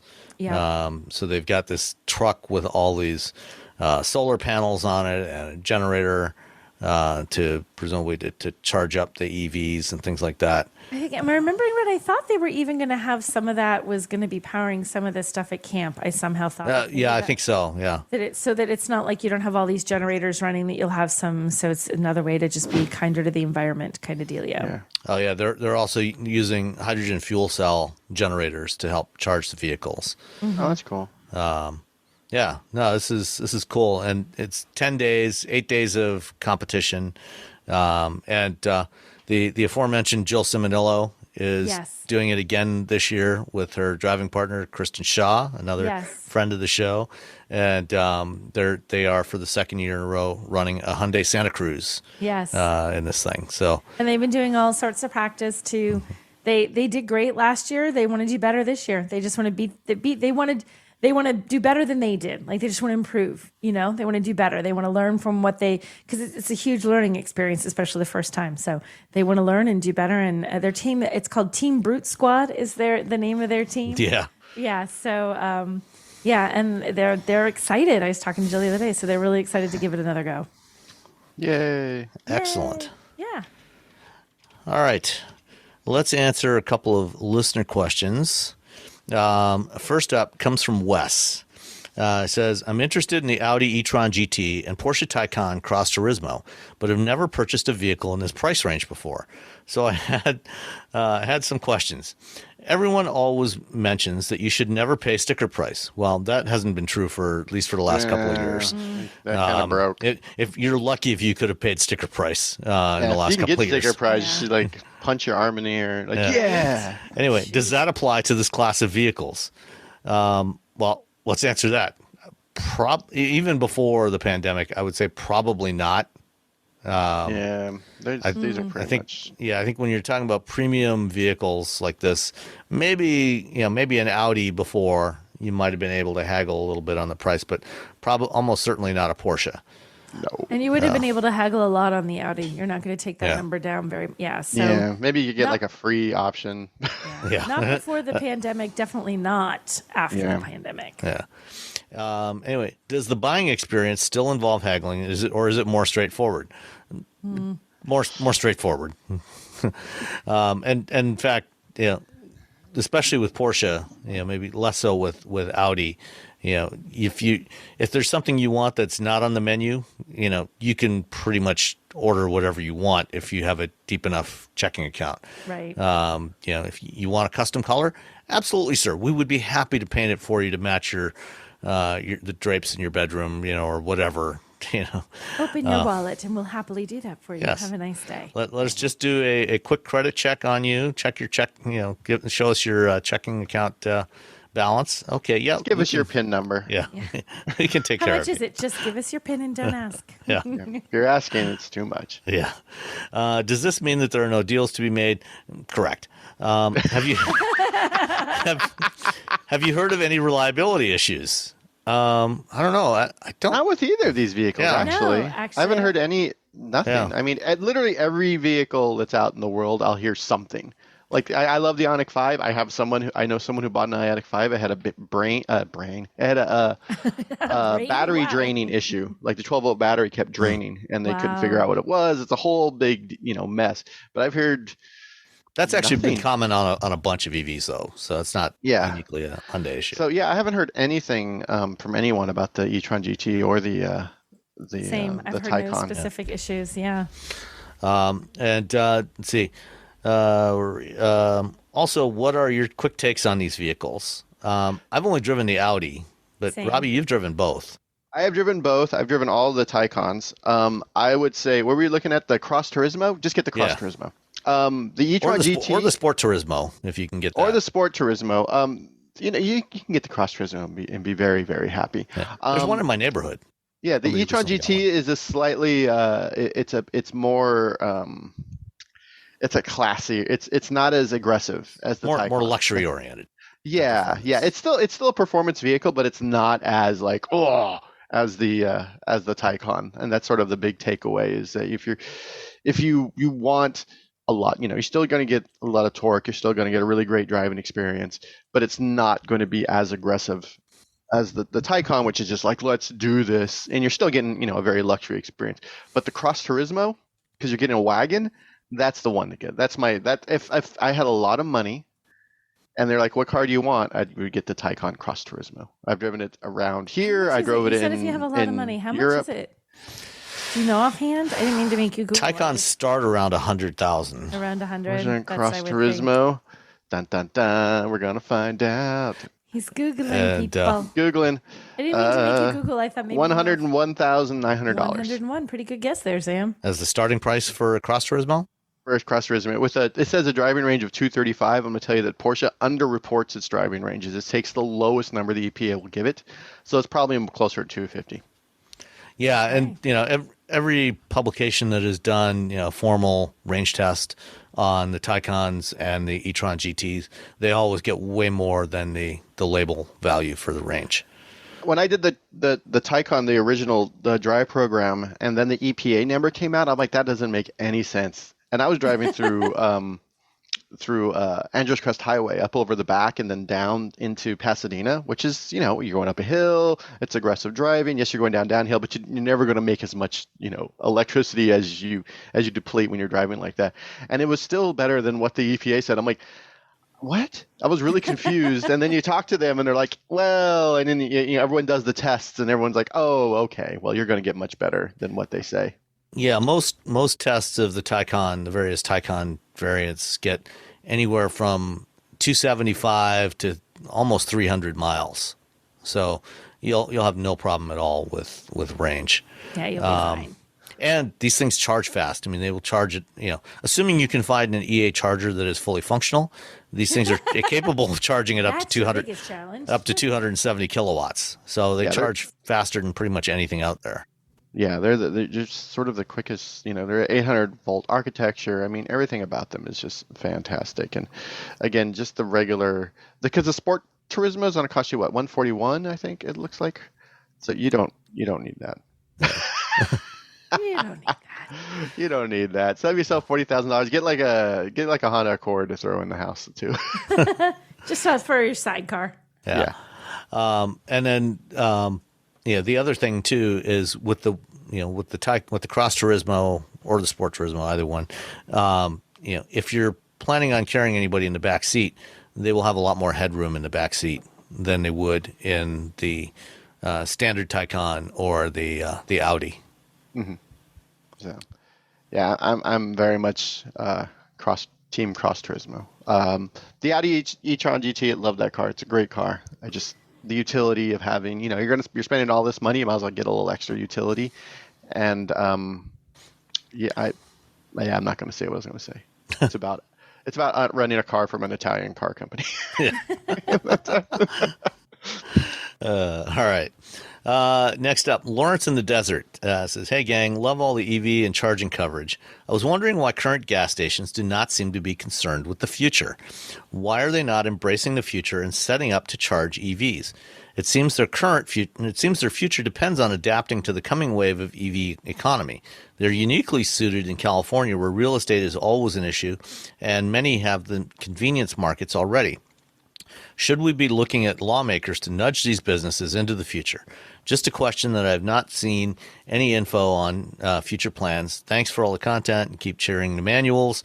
My 2020 Civic Si 6-speed is awesome, Lawrence in the Desert. Yay. It is awesome, Lawrence. So, yeah, I mean, I agree. In fact, there's a new gas station like half a mile away from me here. Like they literally built a brand new from the gas up gas station, which I have not seen in a long time. From scratch. There was a gas station that was on that lot that closed about 10 years ago and was rotting. They finally demolished it, and then about a year and a half ago they built a brand new gas station there. And I was shocked that they didn't bother to put in at least one charger there. I mean, if you're gonna build from scratch, but it's. A gas station is actually an ideal place to be putting DC fast chargers because of the fact that almost all gas stations have a convenience store, maybe even a little fast food joint in their place, where you can sit down, have a cup of coffee, have a burrito or something or a burger while you wait to charge. or some gas station sushi if you're really living dangerously. Living on the edge. But for existing gas stations, there are challenges because putting in DC fast chargers is really expensive. Like the chargers themselves, you're looking at, depending on the speed, $100 to $150, maybe $200,000 each. This is not inexpensive equipment. And the other thing is you need power there. And, my company, one of the things we do on the consulting side of our business, we have this tool that we work with clients on things like figuring out where to site charging stations. And one of the big challenges is, there's not necessarily the kind of power you need for DC fast chargers at every location. In fact, sometimes, on opposite sides of an intersection, there may be power available on one side of that intersection and not on the other side, or not sufficient power. And if you wanted to put DC chargers in there, you'd actually have to do a substation upgrade, which now that drives the cost and the time, potentially into the millions of dollars and potentially a couple of years to get a new substation. So it is kind of complicated, but it is absolutely something that gas station owners are looking at, and the Transportation Energy Institute, formerly known as the Fuels Institute, we published a white paper with them earlier this year that looks, at kind of the future of what gas stations, because it's a trade organization for fuel retailers. And, this is one of the things they need to be looking at. The other thing to keep in mind is that even with the pace, the accelerating pace of EV adoption in the U.S., we got 290 million registered vehicles in the United States. Yeah. About 2 million of those are EVs. And the rest all use liquid fuels of some sort. Gas stations aren't going to run out of customers anytime soon. So it's it's not as a real far future thing. Decades and decades and decades of EV but right gas now, stations. they're in no danger of seeing their customer base just deteriorate over At our current projection for EV adoption in 2030, roughly about 10% of the U.S. vehicle fleet will be electric. So Which that is means a big number, but also 90%. They're still using liquid fuels. So they're going to be around, into the 2040s and beyond. Yeah. Yeah, and even when you're, even if the sales of EVs, like let's say 2040, we're selling like 75% of the vehicles are EVs on the road. That's still legacy vehicles. Plus, they're 12 years old now. By 2035, the lifespan of a car is probably going to be 15, 16 years at least. Yeah. Just because manufacture just continues to improve. So, yeah, it's not like gas stations are going anywhere. Yeah. That said, that's a big there's thing. a 7-Eleven like 2 blocks from my house that I go to all the time, or I used to. It was a Valero, and they demolished the entire place and built a 7-Eleven, and I would drive by it all the time. They have a big fence around with the little green, privacy shade, I guess. And I was like, are they going to put an EV thing? Are they going to put an EV thing? Are they going to put an EV? And I don't really need it because it's literally down the street from my house, and I can charge at my house. And they didn't. And I'm just like, come on. And 7-Eleven had announced that they were going to do charging at their stations. And it makes sense because you can get a Slurpee, you can get like a microwave burrito, you can get those little taquitos. Yeah. You can get sketchy sushi. They got those little taquitos that are like on a roller that they have all the time. Also and I'm sketchy. I'm just like, you guys are rebuilding this whole thing. And it's next to, we have like one of those substation thing, like a electric, I don't know, I guess it's a substation that is like right next door to it. I'm like, come on. They do say though, I think what Sam was saying, every person I've spoken to who is in any way on the EV, on the charging industry side of things, every conversation always comes back to exactly what Sam said. It is so stinking expensive to install them. And even when it seems like it should be easy, like you said, it could be one side of the road, cool. Other side of the road, nope. Not so much. And it's not like 20 grand or 50 grand. I'm like, that'll be another $200,000 and it will take an extra 4 years. It makes it so cost prohibitive and time prohibitive that I think sometimes we can't do this. I think a lot of them are just waiting for the public utilities to catch up in order to make it, so they're like, okay, well, yes, I want to put an EV charging station at my gas station, but why don't I wait until Southern California Edison or CalEd or PG&E or whoever catches up and gets it so this is a less, let them take care of the infrastructure for this. Right. That way, when I want to do it, it's not like, like Sam said, one side of the street or the other side of the street. Well, and we can do this. Though, like Robbie, it's like we all think of the EV infrastructure, right? It's just like the EV infrastructure isn't there because we don't have charging stations. Well, the charging stations aren't there because we literally don't have the electrical grid infrastructure in place, and that's what makes it so expensive for the charging stations. So that, like, sort of like layers of a pyramid, that base infrastructure has to get there almost first, and then the charging stations are easier to install. But there is an old BP station, 3/4 of a mile away in the opposite direction from that brand new one that actually last year did put in a pair of ChargePoint DC chargers behind the store. And, GM and EVgo are partnering with Pilot Flying J truck stops to put in chargers at something like 500 of those locations across the country. Which is awesome. That's great. And I don't know for certain, but I would be shocked if companies like Buc-ee's are not, looking at adding charging stations. But they'd have you got 120 gas pumps. Right. So what do you match? Like, if you have 120 gas pumps, what's your equivalent? Normally, most places have like 4 EV chargers. They're gonna have like 85 or something, like a whole parking lot of EV chargers back behind the Buc-ee's. Well, they're. I think one of the Tesla supercharger stations in California now has something like 96 superchargers. No way. Yeah, and it's in like 96? Bakersfield or somewhere. Yeah. Wow. Yeah. No, they just keep getting bigger and bigger. That's crazy. So you will see chargers showing up at locations like gas stations over the next several years, and especially now with the NEVI funding, the National Electric Vehicle Infrastructure Program, that $7.5 billion. These companies are all looking at, okay, can we get some of this, can we get some of this money and do this and get prepared and get future proofed? So this is going to happen. It's just, it takes time. It takes time for, even if you want to do it, even if you've decided you're going to do it, it takes time for permitting, it takes time to get the equipment, to get it installed, get it commissioned, on the, do all the inspections, because you're talking really high voltage equipment. This is not, this dangerous equipment. So it's not a trivial thing. It's not like just going out and buying a level 2 charger for your house and plugging it into a spare dryer outlet.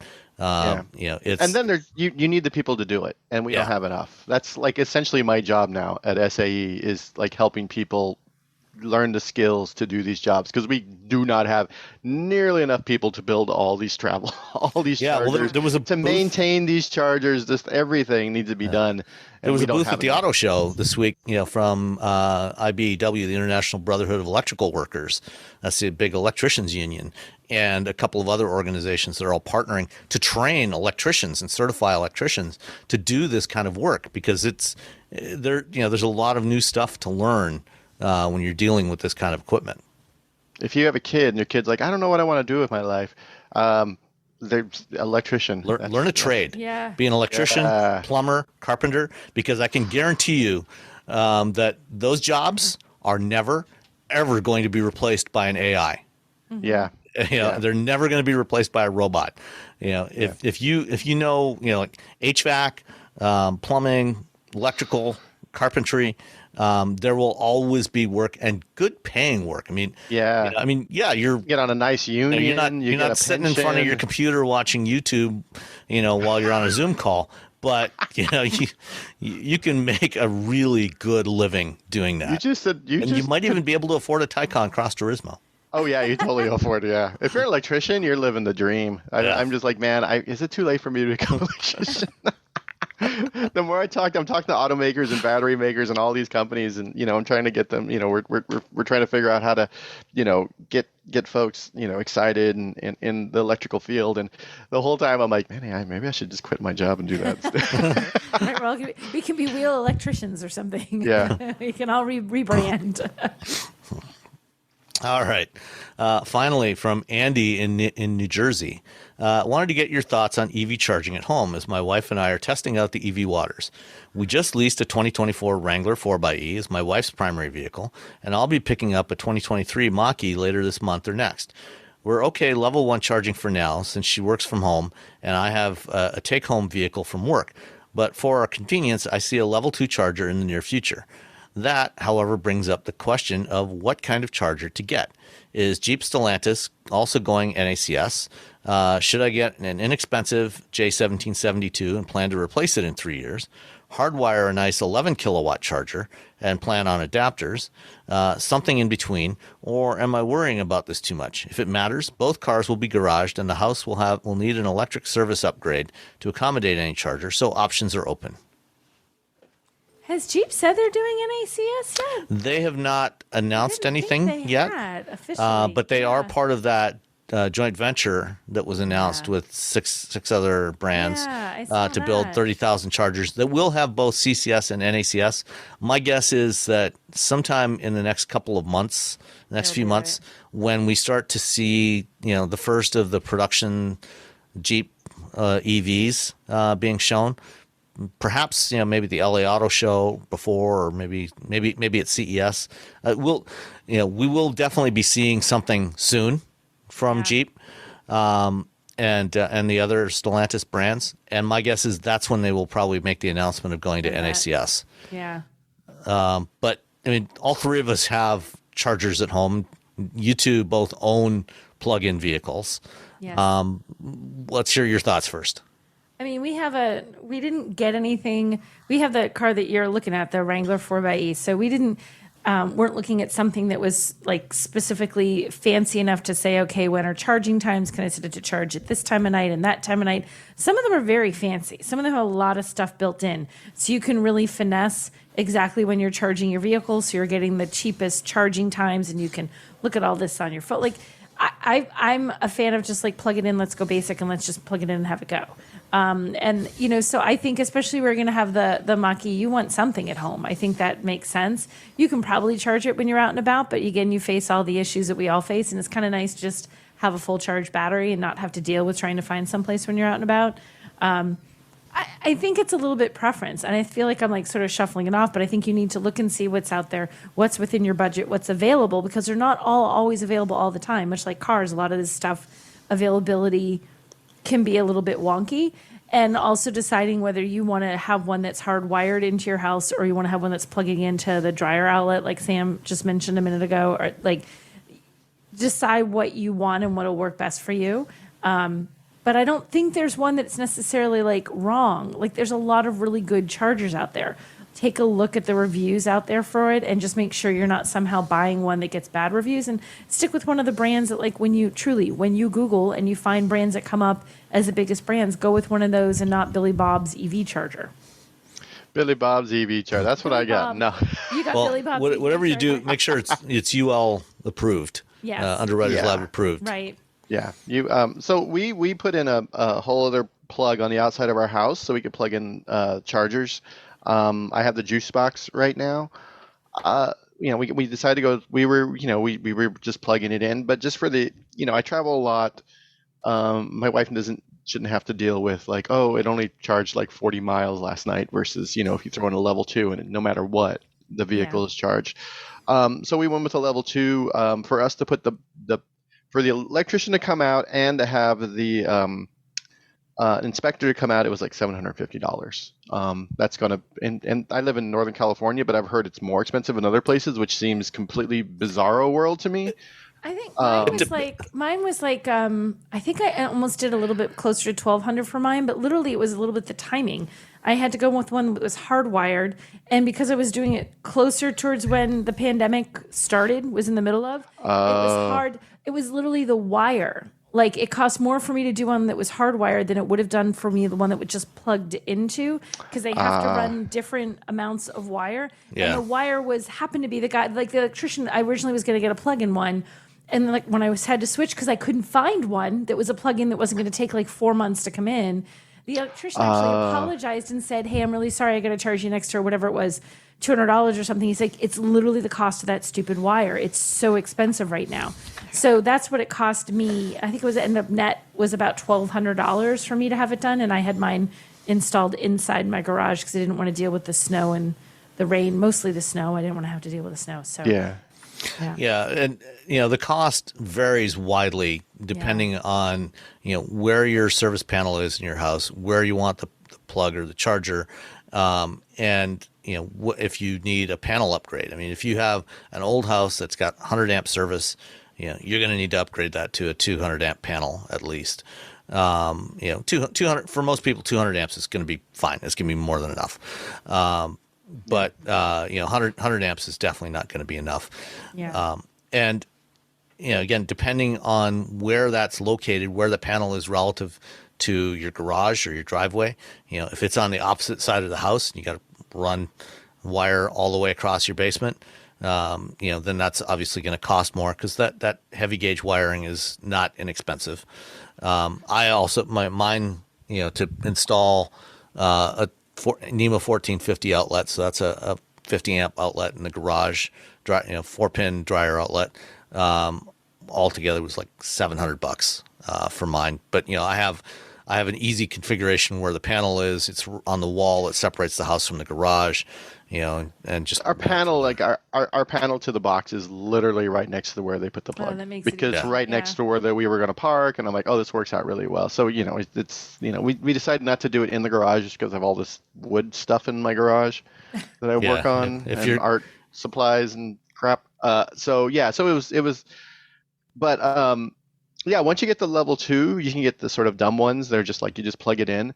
Yeah. We decided, we got the one with the little with the app, and it's just helpful for when things are weird, and I'm a big nerd and my wife is not, so it's easier when if things go weird, I can like adjust it or change it or restart it or whatever from like an app while I'm in another country, and so that kind of helps. But really, you don't need to get that, to be honest. Yeah. Well, if you can either set up the for us, we had to schedule it. We scheduled it with the box because sometimes someone will visit and they have a car. But you could just schedule it with your car as well. Yeah, most EVs allow you to schedule the charging. Exactly. You just plug it in, and then when it gets to the time, it'll start charging. In terms of whether to get hardwired or get a plug, there's a couple of options here. On the Tesla, we talked about this a few weeks ago. I think Tesla just introduced a new version of their wall box that basically has the Magic Dock on it. So it's got an adapter on it. So it's got the NACS connector, but it's also got the built-in CCS or 1772 adapter on it that's in the box. So, when you pull it out, if you just pull out by the handle, it pulls out, you get just the NACS, but you can also press the button and it locks on the 1772 adapter on there. So it comes out together, the NACS and the adapter already on it. And then you can plug that in. So if you get one of those, and I think they're $550 for that one. And you can hardwire it or plug it in. And that way you're future proofed, so when it comes, if you get a future EV that is NACS, which, if you get other EVs, they will almost certainly be NACS. By the time you do that, you could still use the same charger, without having to store an adapter somewhere and, remember to plug it in. It's all right there. And so that's one option. The other option, if you want to go lower cost, is to get an outlet, a 1450 outlet, and you can get anything from very basic, charging cords, and because they're limited to 40 amps, so you're going to get 9.6 kilowatts. The difference between 9.6 and 11 kilowatts, you're probably not going to notice that if you're charging overnight. Yeah. It's not going to be a big deal. And so you can get, like I have Electron 9.6 kilowatt charging cable that, it's not smart or anything. There's no monitoring. There's just a little display on the thing that tells me, when I plug it in, how much current it's pulling, what voltage, and when it's all done, it tells me how many total kilowatt hours it fed to the car. Or you can get, like I'm also still testing this Autel home charger that it's Wi-Fi connected, and I can monitor it with the app on the smartphone and see what rate it's charging at, and see the charging curve and all that stuff. Those are about Those run about, various brands run about $500 to $700 for one of those. And again, 9.6 kilowatts with the plug-in version. If you want to, you can also take those, if in the future you decide you want to hardwire something, most of these you can, at least the wall boxes, not the charging cables like my Electron, which was that Electron was $300.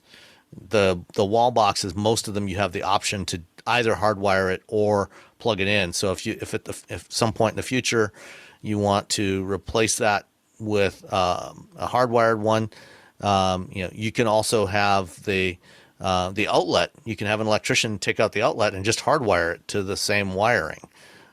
So that's probably your best bet for now, is to either get the NEMA 1450 outlet and pick a charger you like, or get that Tesla wall box with the Magic Dock.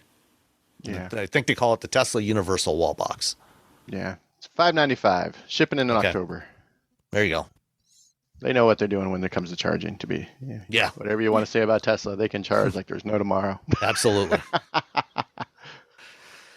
All right, that's it for the questions this week. I'm also going to tack on a couple of interviews that I've done in the last couple of weeks right after we say goodbye. The first is with Stefan Hartung, who is the chairman and CEO of Bosch. That is the world's largest automotive supplier, and they also make a bunch of other stuff. They make appliances and tools. They make so many things. Yeah. And so I had a chance to sit down with Dr. Hartung at IAA in Munich the other week, and had a good conversation. So have that. And then I've got Brian Latouf, who is the Global Chief Safety Officer for Hyundai Motor Group. Talked to him this week. They had the ribbon cutting for the new Hyundai Safety Testing and Investigation Lab in here, just about 10 minutes away from me here in Superior Township, Michigan. So we talked about what they're doing there. So we got Brian and Dr. Hartung, and that will be coming up momentarily. Those have already been in the Patreon feed for about a week or so.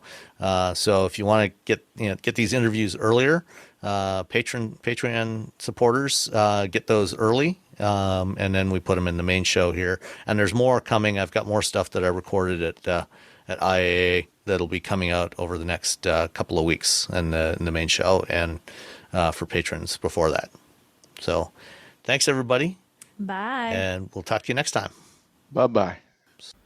Hello, everyone. I had the chance to go to the IAA Mobility Show in Munich last week.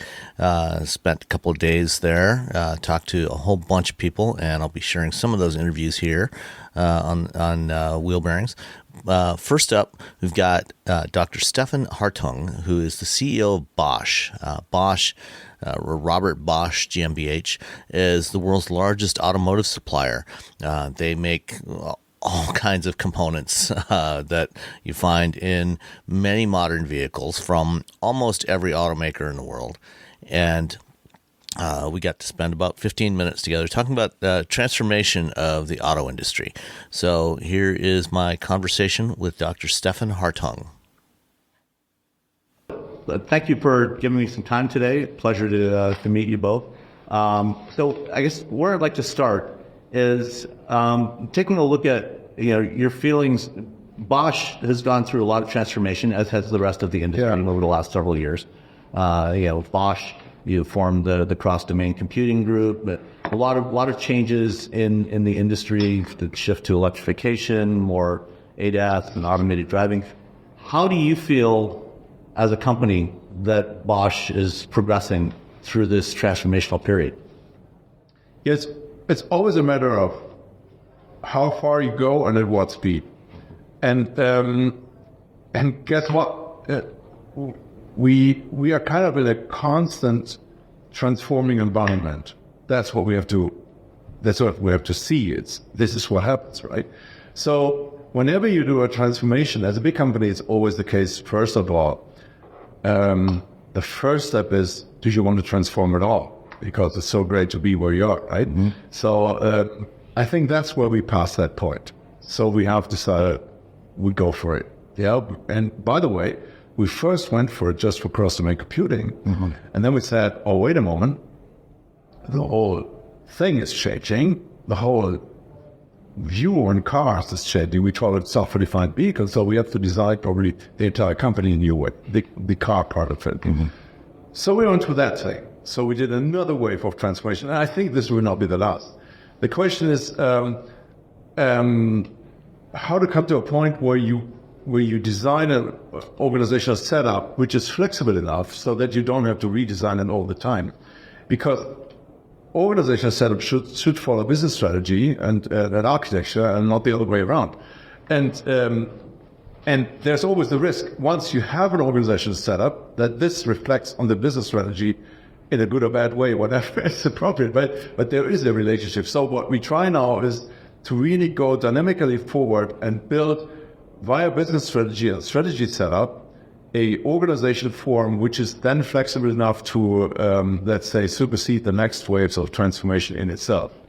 That's the idea. That's what we build these large domains. That's what we build also the across domains. So that's where we have across computational know-how, which is available for all domains because these computers are more alike in medical domains. And that's where we have bigger domains because these individual steering, braking, and injection and all that kind of stuff is probably merging into larger areas of the vehicle.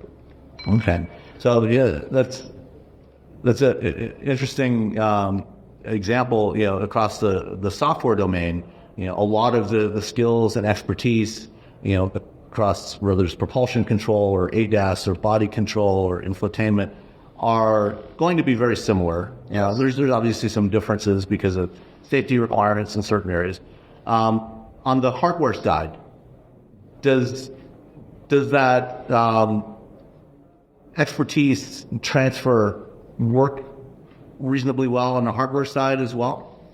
Well, did you do something different there? No, on the software side, you can disaggregate these elements of business leadership and people leadership. You can do that, and then associate people to business projects as you need them, or in development project as you need them. So that's a new organizational principle that you say. Normally it was that the business kind of owns also the right for the resources, right? Uh-huh. It's their people, it's their office space and all that. Now we see that as all liquid because the business is elastic. So you have to have your resources elastic. So the resources have to reside somewhere else and you have to inject them. For this kind of work, it's absolutely possible and perfect. That's these agile organizational frameworks. Mm-hmm. But for the factory, you still have to have some factory because there's assets involved. Mm-hmm. And these assets are not liquid, they are assets fixed.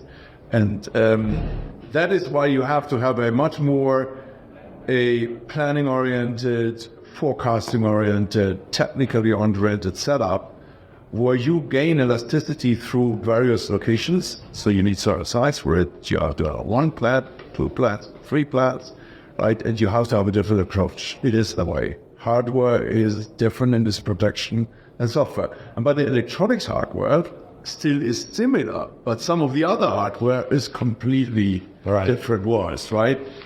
Precision manufacturing here, stamping there, welding over there, and electronics manufacturing here. That's a different technique. And Bosch, has always been fairly diverse. At least, in the mobility space, is where I'm most familiar with. The company has made so many different parts of the vehicle anyway. So you certainly had that expertise within the larger organization. I guess it really comes down to how you organize it and trying to find ways to give you that flexibility as the market demands change. As you shift from internal combustion and fuel systems to electrification, as you've been doing, for example, in the plant in Charlotte, in South Carolina, moving from diesel fuel systems to building electric drive units. And Charles. Yeah, not Charlotte. Yes, right. Misspoke. It's okay, don't worry. I've actually visited the plant last fall. And that's the way we do it. Yeah. That's the way we do it. Well, we're still bound to the floor space, we're still bound to the factory buildings, so and when you have to build, so construction, there's also some things that, there is a bit more inflexible than you do software. So, one of the, the industry as a whole has experienced some unique challenges over the last 2-3 years. Starting with the pandemic, but as we went through that, a number of new things popped up that weren't necessarily directly related to the pandemic, but we had a number of things that happened at the same time. With starting with chip shortages, other kinds of component shortages, and one of the things that we transformed over the last several decades was the shift to just-in-time manufacturing. Yes. And a lot of consolidation of manufacturing in fewer places, and they realized over the last couple of years that system, when everything was working, it worked really well, was very efficient. Yeah. But it was also very brittle. And now the industry is trying to adjust to that and how to gain more resilience. Yeah. And how has Bosch been building that resilience? That's a key question, because supply chains are complex if you set them up complex, and this can lead to, let's say, a virtual cost efficiency, which if anything happens, it's not anymore there. So obviously now you try to see things in a different way optimized, because you have to see that transaction costs going down, which was our paradigm, right? We thought that transaction costs of the planet go to zero. We can transport anything anywhere for zero. We can transact with no taxes and duties for zero, right? And we can project then productivity from any point of the world to any point of the world. That's kind of the ideal, which was there 25 years ago, so on. And then everybody went for this global projection of the maximum scale in one location and then shipped to the entire world. Well, you would see that probably now a bit different, because we've seen if things go out of balance, that suddenly transportation costs skyrocket. Some of the leads you don't have anymore. Suddenly some duties come up which are not very nice, then suddenly you can't use certain relations anymore because they are just politically or geopolitically problematic, or just your location is at risk. We have COVID at the biggest location. Natural disasters or COVID at the biggest location, we just had to shut it down or something like this. We all experienced that, right? Mm-hmm. Where a single chip fab somewhere in Malaysia can lead to disaster globally. So that's where everybody's now working on dual or triple sourcing, smaller structures, more resilient network spaces, and so it's absolutely sensible to think of these dimensions, while at the same time we should not now take it for granted that globalization has helped us a lot. Because one thing in globalization is great, that you can project talent onto the business system, which normally you couldn't if you just hang around in one location. Yeah, and I think this element will prevail. It would maybe even become bigger, because most of the large economies are now facing a structural change of demographics, which is coming the next 10 to 15 years. And that means we have to source talent globally. That's important. Product and physical stuff. There we have learned that a bit less scale and maybe a bit more locations may be better than just one big thing somewhere with maximum scale, because the risk is just too high. And that's an interesting distinction between the talent versus the product and manufacturing. Yeah.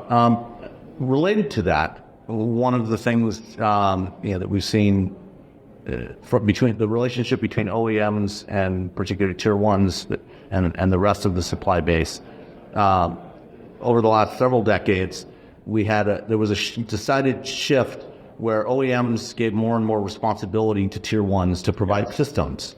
Yeah. To do the systems integration and provide a system back to the OEM to do final assembly. And within that, as an example, the chips, the tier ones were responsible for selecting the chips that were going to be used. Yeah. And now we're seeing, as a result of the last couple of years, the OEMs pulling back some of that responsibility, them doing the sourcing of what silicon they want, and saying to tier ones like Bosch, this is what we want you to use in this domain controller or the system. And I was talking to someone else actually earlier this morning, and it brought up an interesting point that has given OEMs much more visibility into the costs of what's coming in, and narrowed the scope for a tier one to have some profitability, have some margin built into the products you supply. How is Bosch dealing with that? Is that something you've seen, and how do you deal with that to protect your business? Well, there's always two margin pockets around. There is the system approach, where you try to really build something remarkable because there's an advantage to provide a system. Otherwise, it wouldn't make any sense, right? There needs to be an advantage to providing a system. Then there is a margin for the system. And it doesn't come only to the point that you select the chips you use. It comes to the point where we have specific designs for silicon, which we do for certain systems. And these are our designs. We designed them with our IP on them, and we let them manufacture by some manufacturer. So if you get a system from us, you get this kind of chips because that's our designs. They're optimized for the system. That's what you go for. And new system for what you mean with silicon selected by OEMs very often is the SoC selected by the OEMs. These are other systems which are defined by this SoC, by the way. And what you get is actually a tier one like situation with the SoC provider, because he then says with that SoC, certain other silicon has to be selected to function with this SoC, and certain software packages have to be selected to function with this SoC. So what you get is not that you don't source the system anymore, you just source a different kind of system. Yeah, it's just not physical integrated, it's in a different way integrated with software and other design rules. But there's another business which is always of interest all the time, and it has always been for Bosch, which is components business. There's certain sub-components, sub-systems, sub-elements, which are of high interest for anybody. I don't talk about the screw, right? I talk about a whole bunch of small things, which are of high interest and which are just employed as they are. And it could be a semiconductor, it could be a sensor, it could be a small box with some integration, it could be some small computer, and those businesses will prevail. So I think we'll see everything. You will see systems integration as it has been before. It will happen in some areas, that's right. And by the way, it makes perfect sense then for the OEM not to select the silicon within a braking system, because why should you do that? Why should you select the silicon within an ESP system? You buy an ESP system. Done. Yeah, and yes, there is risk associated to that because the manufacturing of those chips is linked to that design. Yes, that risk exists, but the risk so far never played out bad unless in the COVID times. Yeah, in the fallout. Then you will see new systems like the SoC-based ones. That's also for me, a tier one like relationship you build up there with the dependencies as they are before. You can't just flip and change, right? Where we just present here that we have multi-SoC capabilities. That's our approach to it. You have partnership with NVIDIA and Ambarella and Qualcomm, and very important. And you will see a lot of still very valuable components. For us, the whole playground is open. I think we'll even have businesses where only the integration will play a role, or only the software. And that's now new to this new world, because suddenly things come up which are pure IP, nothing delivered, just the IP. And that's for me fascinating, because in the end, actually, I think new opportunities arise for both the OEM, the supplier world, the chip world, as well as integrators. You will see it all, and that's good. Lots of competition, good value. Okay, so any final thoughts? No, I think we shouldn't see things too pessimistic in this industry. The industry is in a good way. All right. Yeah, you're providing mobility for everyone. That's good. Yeah. Thank you so much for your time. Thank you. Pleasure to meet you. All right. So we're here, the ribbon cutting of the safety testing and investigation lab, which is a new part of the facility here at HACHI, the Hyundai America Technical Center Incorporated. So first off, a little background. Brian Latouf, you're the Global Chief Safety Officer for Hyundai Motor Group. I am. And so first, start off for listeners for the Wheel Bearings podcast. What is Hatchie? Well, Hatchie is our Hyundai America Technical Center, and it's our regional technical center that looks at and develops technical solutions for the region for future products. Okay, and this new expansion that you're opening up today, the still, what is that? What's this all about? So the still is part of our North American Safety Office. So we call it NASO, which is a part of Hyundai Motor America. So Hyundai Motor America manages product sales, distribution, logistics, issues in the field. And what we do is, as a safety office under HMA, we lead investigations into people that have issues, right? Problems with their cars, failed parts, understanding, defects that have occurred. And, our goal is to have a data analytics system that can actively look at data as it's coming through to warn us of trends and emerging issues. And then from that, we'll do a deep investigation. And the investigation itself needs resources to understand what failed, right? So this lab enables that. So we'll have the ability to do full-blown teardowns of vehicles. We have a CT scanner that can study a part without taking it apart. Often if you try to disassemble a component, you destroy the evidence of the failure. Scanning electron microscope and a spectrometer that also assists with detailed studies. So for a failed PCB board, why did it fail? Is there contaminants on it and so forth? So we'll have the tools to truly understand that failure. And with that as well, we're excited about the VDA pad, the vehicle dynamics area, where we can test vehicles at our higher speed with the track associated to it.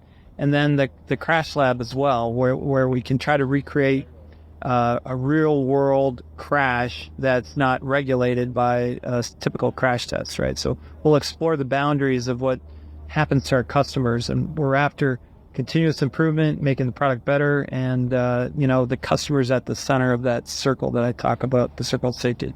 And I think that's what makes this facility a little bit unique among the industry. Everybody's got crash test facilities and safety facilities where they're doing development work, but this is also really focused on the vehicles that are already out in use by customers, right? And trying to learn from real world use. Exactly. Yeah. That the sooner we can get at an issue, then the less safety risk it presents to people. If you, so for example, fatigue or corrosion failure, that takes time. If you wait and then react to it, it can grow, and that creates greater risk. So we want to quickly find issues, investigate it, understand the root cause, and in a defect-free culture, you do recurrence prevention. So what's the solution so this never happens again? How do we change our requirements, our validation on the engineering side, or supplier quality issues? We go after the supplier for improved quality. And what's the process for finding the vehicles that you want to test and investigate? How are you going to get vehicles or components back here to test? Well, that's the beauty of having it in region versus to do this in Korea, right? So we have the facility here. So it's much easier to ship a car from Florida to Michigan than it is to Korea, right? So we look at data. So that's our data analytics infrastructure. So we're uniting all the different data streams. Like you have an extensive warranty stream, field reports, dealer reports. You have BOQs, which are submitted to NHTSA, right? So you have all these different complaint databases. So our data analytics system uploads that into a data warehouse, and we have machine learning tools that vectorize the data, and we can look for trends.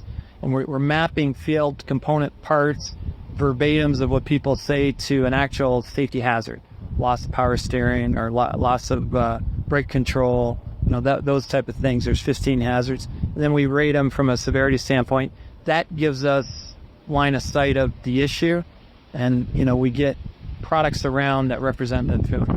Okay, so once you've identified something in this data system, then you can go and look for, to retrieve a particular vehicle or component to bring back here for investigation. Yes, and The bad component is just as important as the good component, right? So you have a baseline. So you can probably more so because those are the ones you're going to learn from. You're going to learn from, but you also want to compare. So you try to get the same population, and if it was a supplier quality trend, you may see evidence of that quality issue in other VINs or products produced around that same time frame. So from a safety perspective, what do you think is the biggest safety issue that the industry is facing today? And kind of what do you think are going to be the big challenges that you're going to be facing over the next 5 to 10 years? Well, we're very much after the 43,000 fatalities that are likely to have died on the U.S. roadways. 42,715, I think, is the number. I can't remember exactly, but it's a big number. It's a huge number, and how do you improve on that? So it's not just failed vehicles, but it's the opportunity of how are these people getting into crashes, studying that behavior, testing it in our crash lab, and then also how do we improve our crash avoidance systems, right? And we'll be able to look at performance of our AEB systems, like with the camera, the radar, active braking, when an obstacle's in your path. How do you make a crashless car? There's a long way to go. There's a big number to go after, but that's one of our goals as a company. And looking at those fatality statistics, especially over the last decade, the biggest area of growth has actually been pedestrian fatalities. Not so much the people inside, because modern vehicles do such a good job of protecting occupants that number has been relatively flat. But it's pedestrians that are the ones that are dying in ever larger numbers. And so I think what you're doing here with the VDA potentially has a lot of real benefit there. Yeah, the pedestrian issue. Yeah, so you need to look at not just the vehicles, but the system, right? So speeding is up as a habit. People are excessive speeding, right? Impaired driving is another one that negatively affects those numbers. And then nighttime pedestrian fatalities is very high. And so you heard David Harkey from IHS talk about headlamps, right? So he actually will reward on behalf of IHS a top safety pick if your headlamp, and they actually test at night with these headlamps to ensure you can spot a target at a certain distance or a turning radius. And if the headlamp can't do it, they'll give it a poor rating. So we engineer ours to meet its criterion requirements, and it's a massive improvement in your ability to see that pedestrian in the twilight or nighttime at a distance. And of course, a couple of months ago, NHTSA put out a notice of proposed rulemaking for next generation AEB systems to try to make them even more robust. And right now what we have is a voluntary system, but there's going to be a mandatory system. And how do you see AEB having to evolve over the coming years to potentially meet those new requirements? That's a great question. I mean, I responded to that rulemaking. So I submitted a positive document supporting NHTSA's effort, applauding their choice to go after that. I think just because you have AEB on the car doesn't mean it can't get better, right? So how do we improve it? Higher speeds, more difficult pedestrian detection tests, and then they've added nighttime, right? So those factors alone are going to make it very difficult with existing systems on the car to meet that standard when it comes out. So we'll have to plan for it. So how do we enhance our current systems? What additional sensors or hardware do we need to put in? But it's all in the right direction, right? Of trying to eliminate those crashes, eliminate the fatalities. So I applaud NHTSA for taking that step, and we'll figure it out. Engineers love to, that's problem solving 101, right? Yeah. We'll figure it out. And of course, in addition to the VDA and this building, there's also your battery investigation building. And as you get more and more EVs on the road, there's going to be more challenges around those. What sorts of capabilities are you going to have here for battery testing? So we have a battery investigation lab, a BIL, and it's nearing completion, and we're very excited for it. It'll have high voltage charging. It'll have the ability to fully tear down a full-blown battery pack, which is a significant part of an electric vehicle car, right? So you'll need a special hoist, a special lift table to do that. We'll be able to disassemble the cells. If there's an issue with one of the cells, a short or high resistance, we'll be able to find that out. We'll be able to see, is it a manufacturing issue? Is it a supplier issue? So that type of resource is very special. So we're going to have that here, and we're going to pursue any type of failed system we'll bring here. We'll look at it. Not only do we want crash safety with electric vehicles, but we want charging safety, right?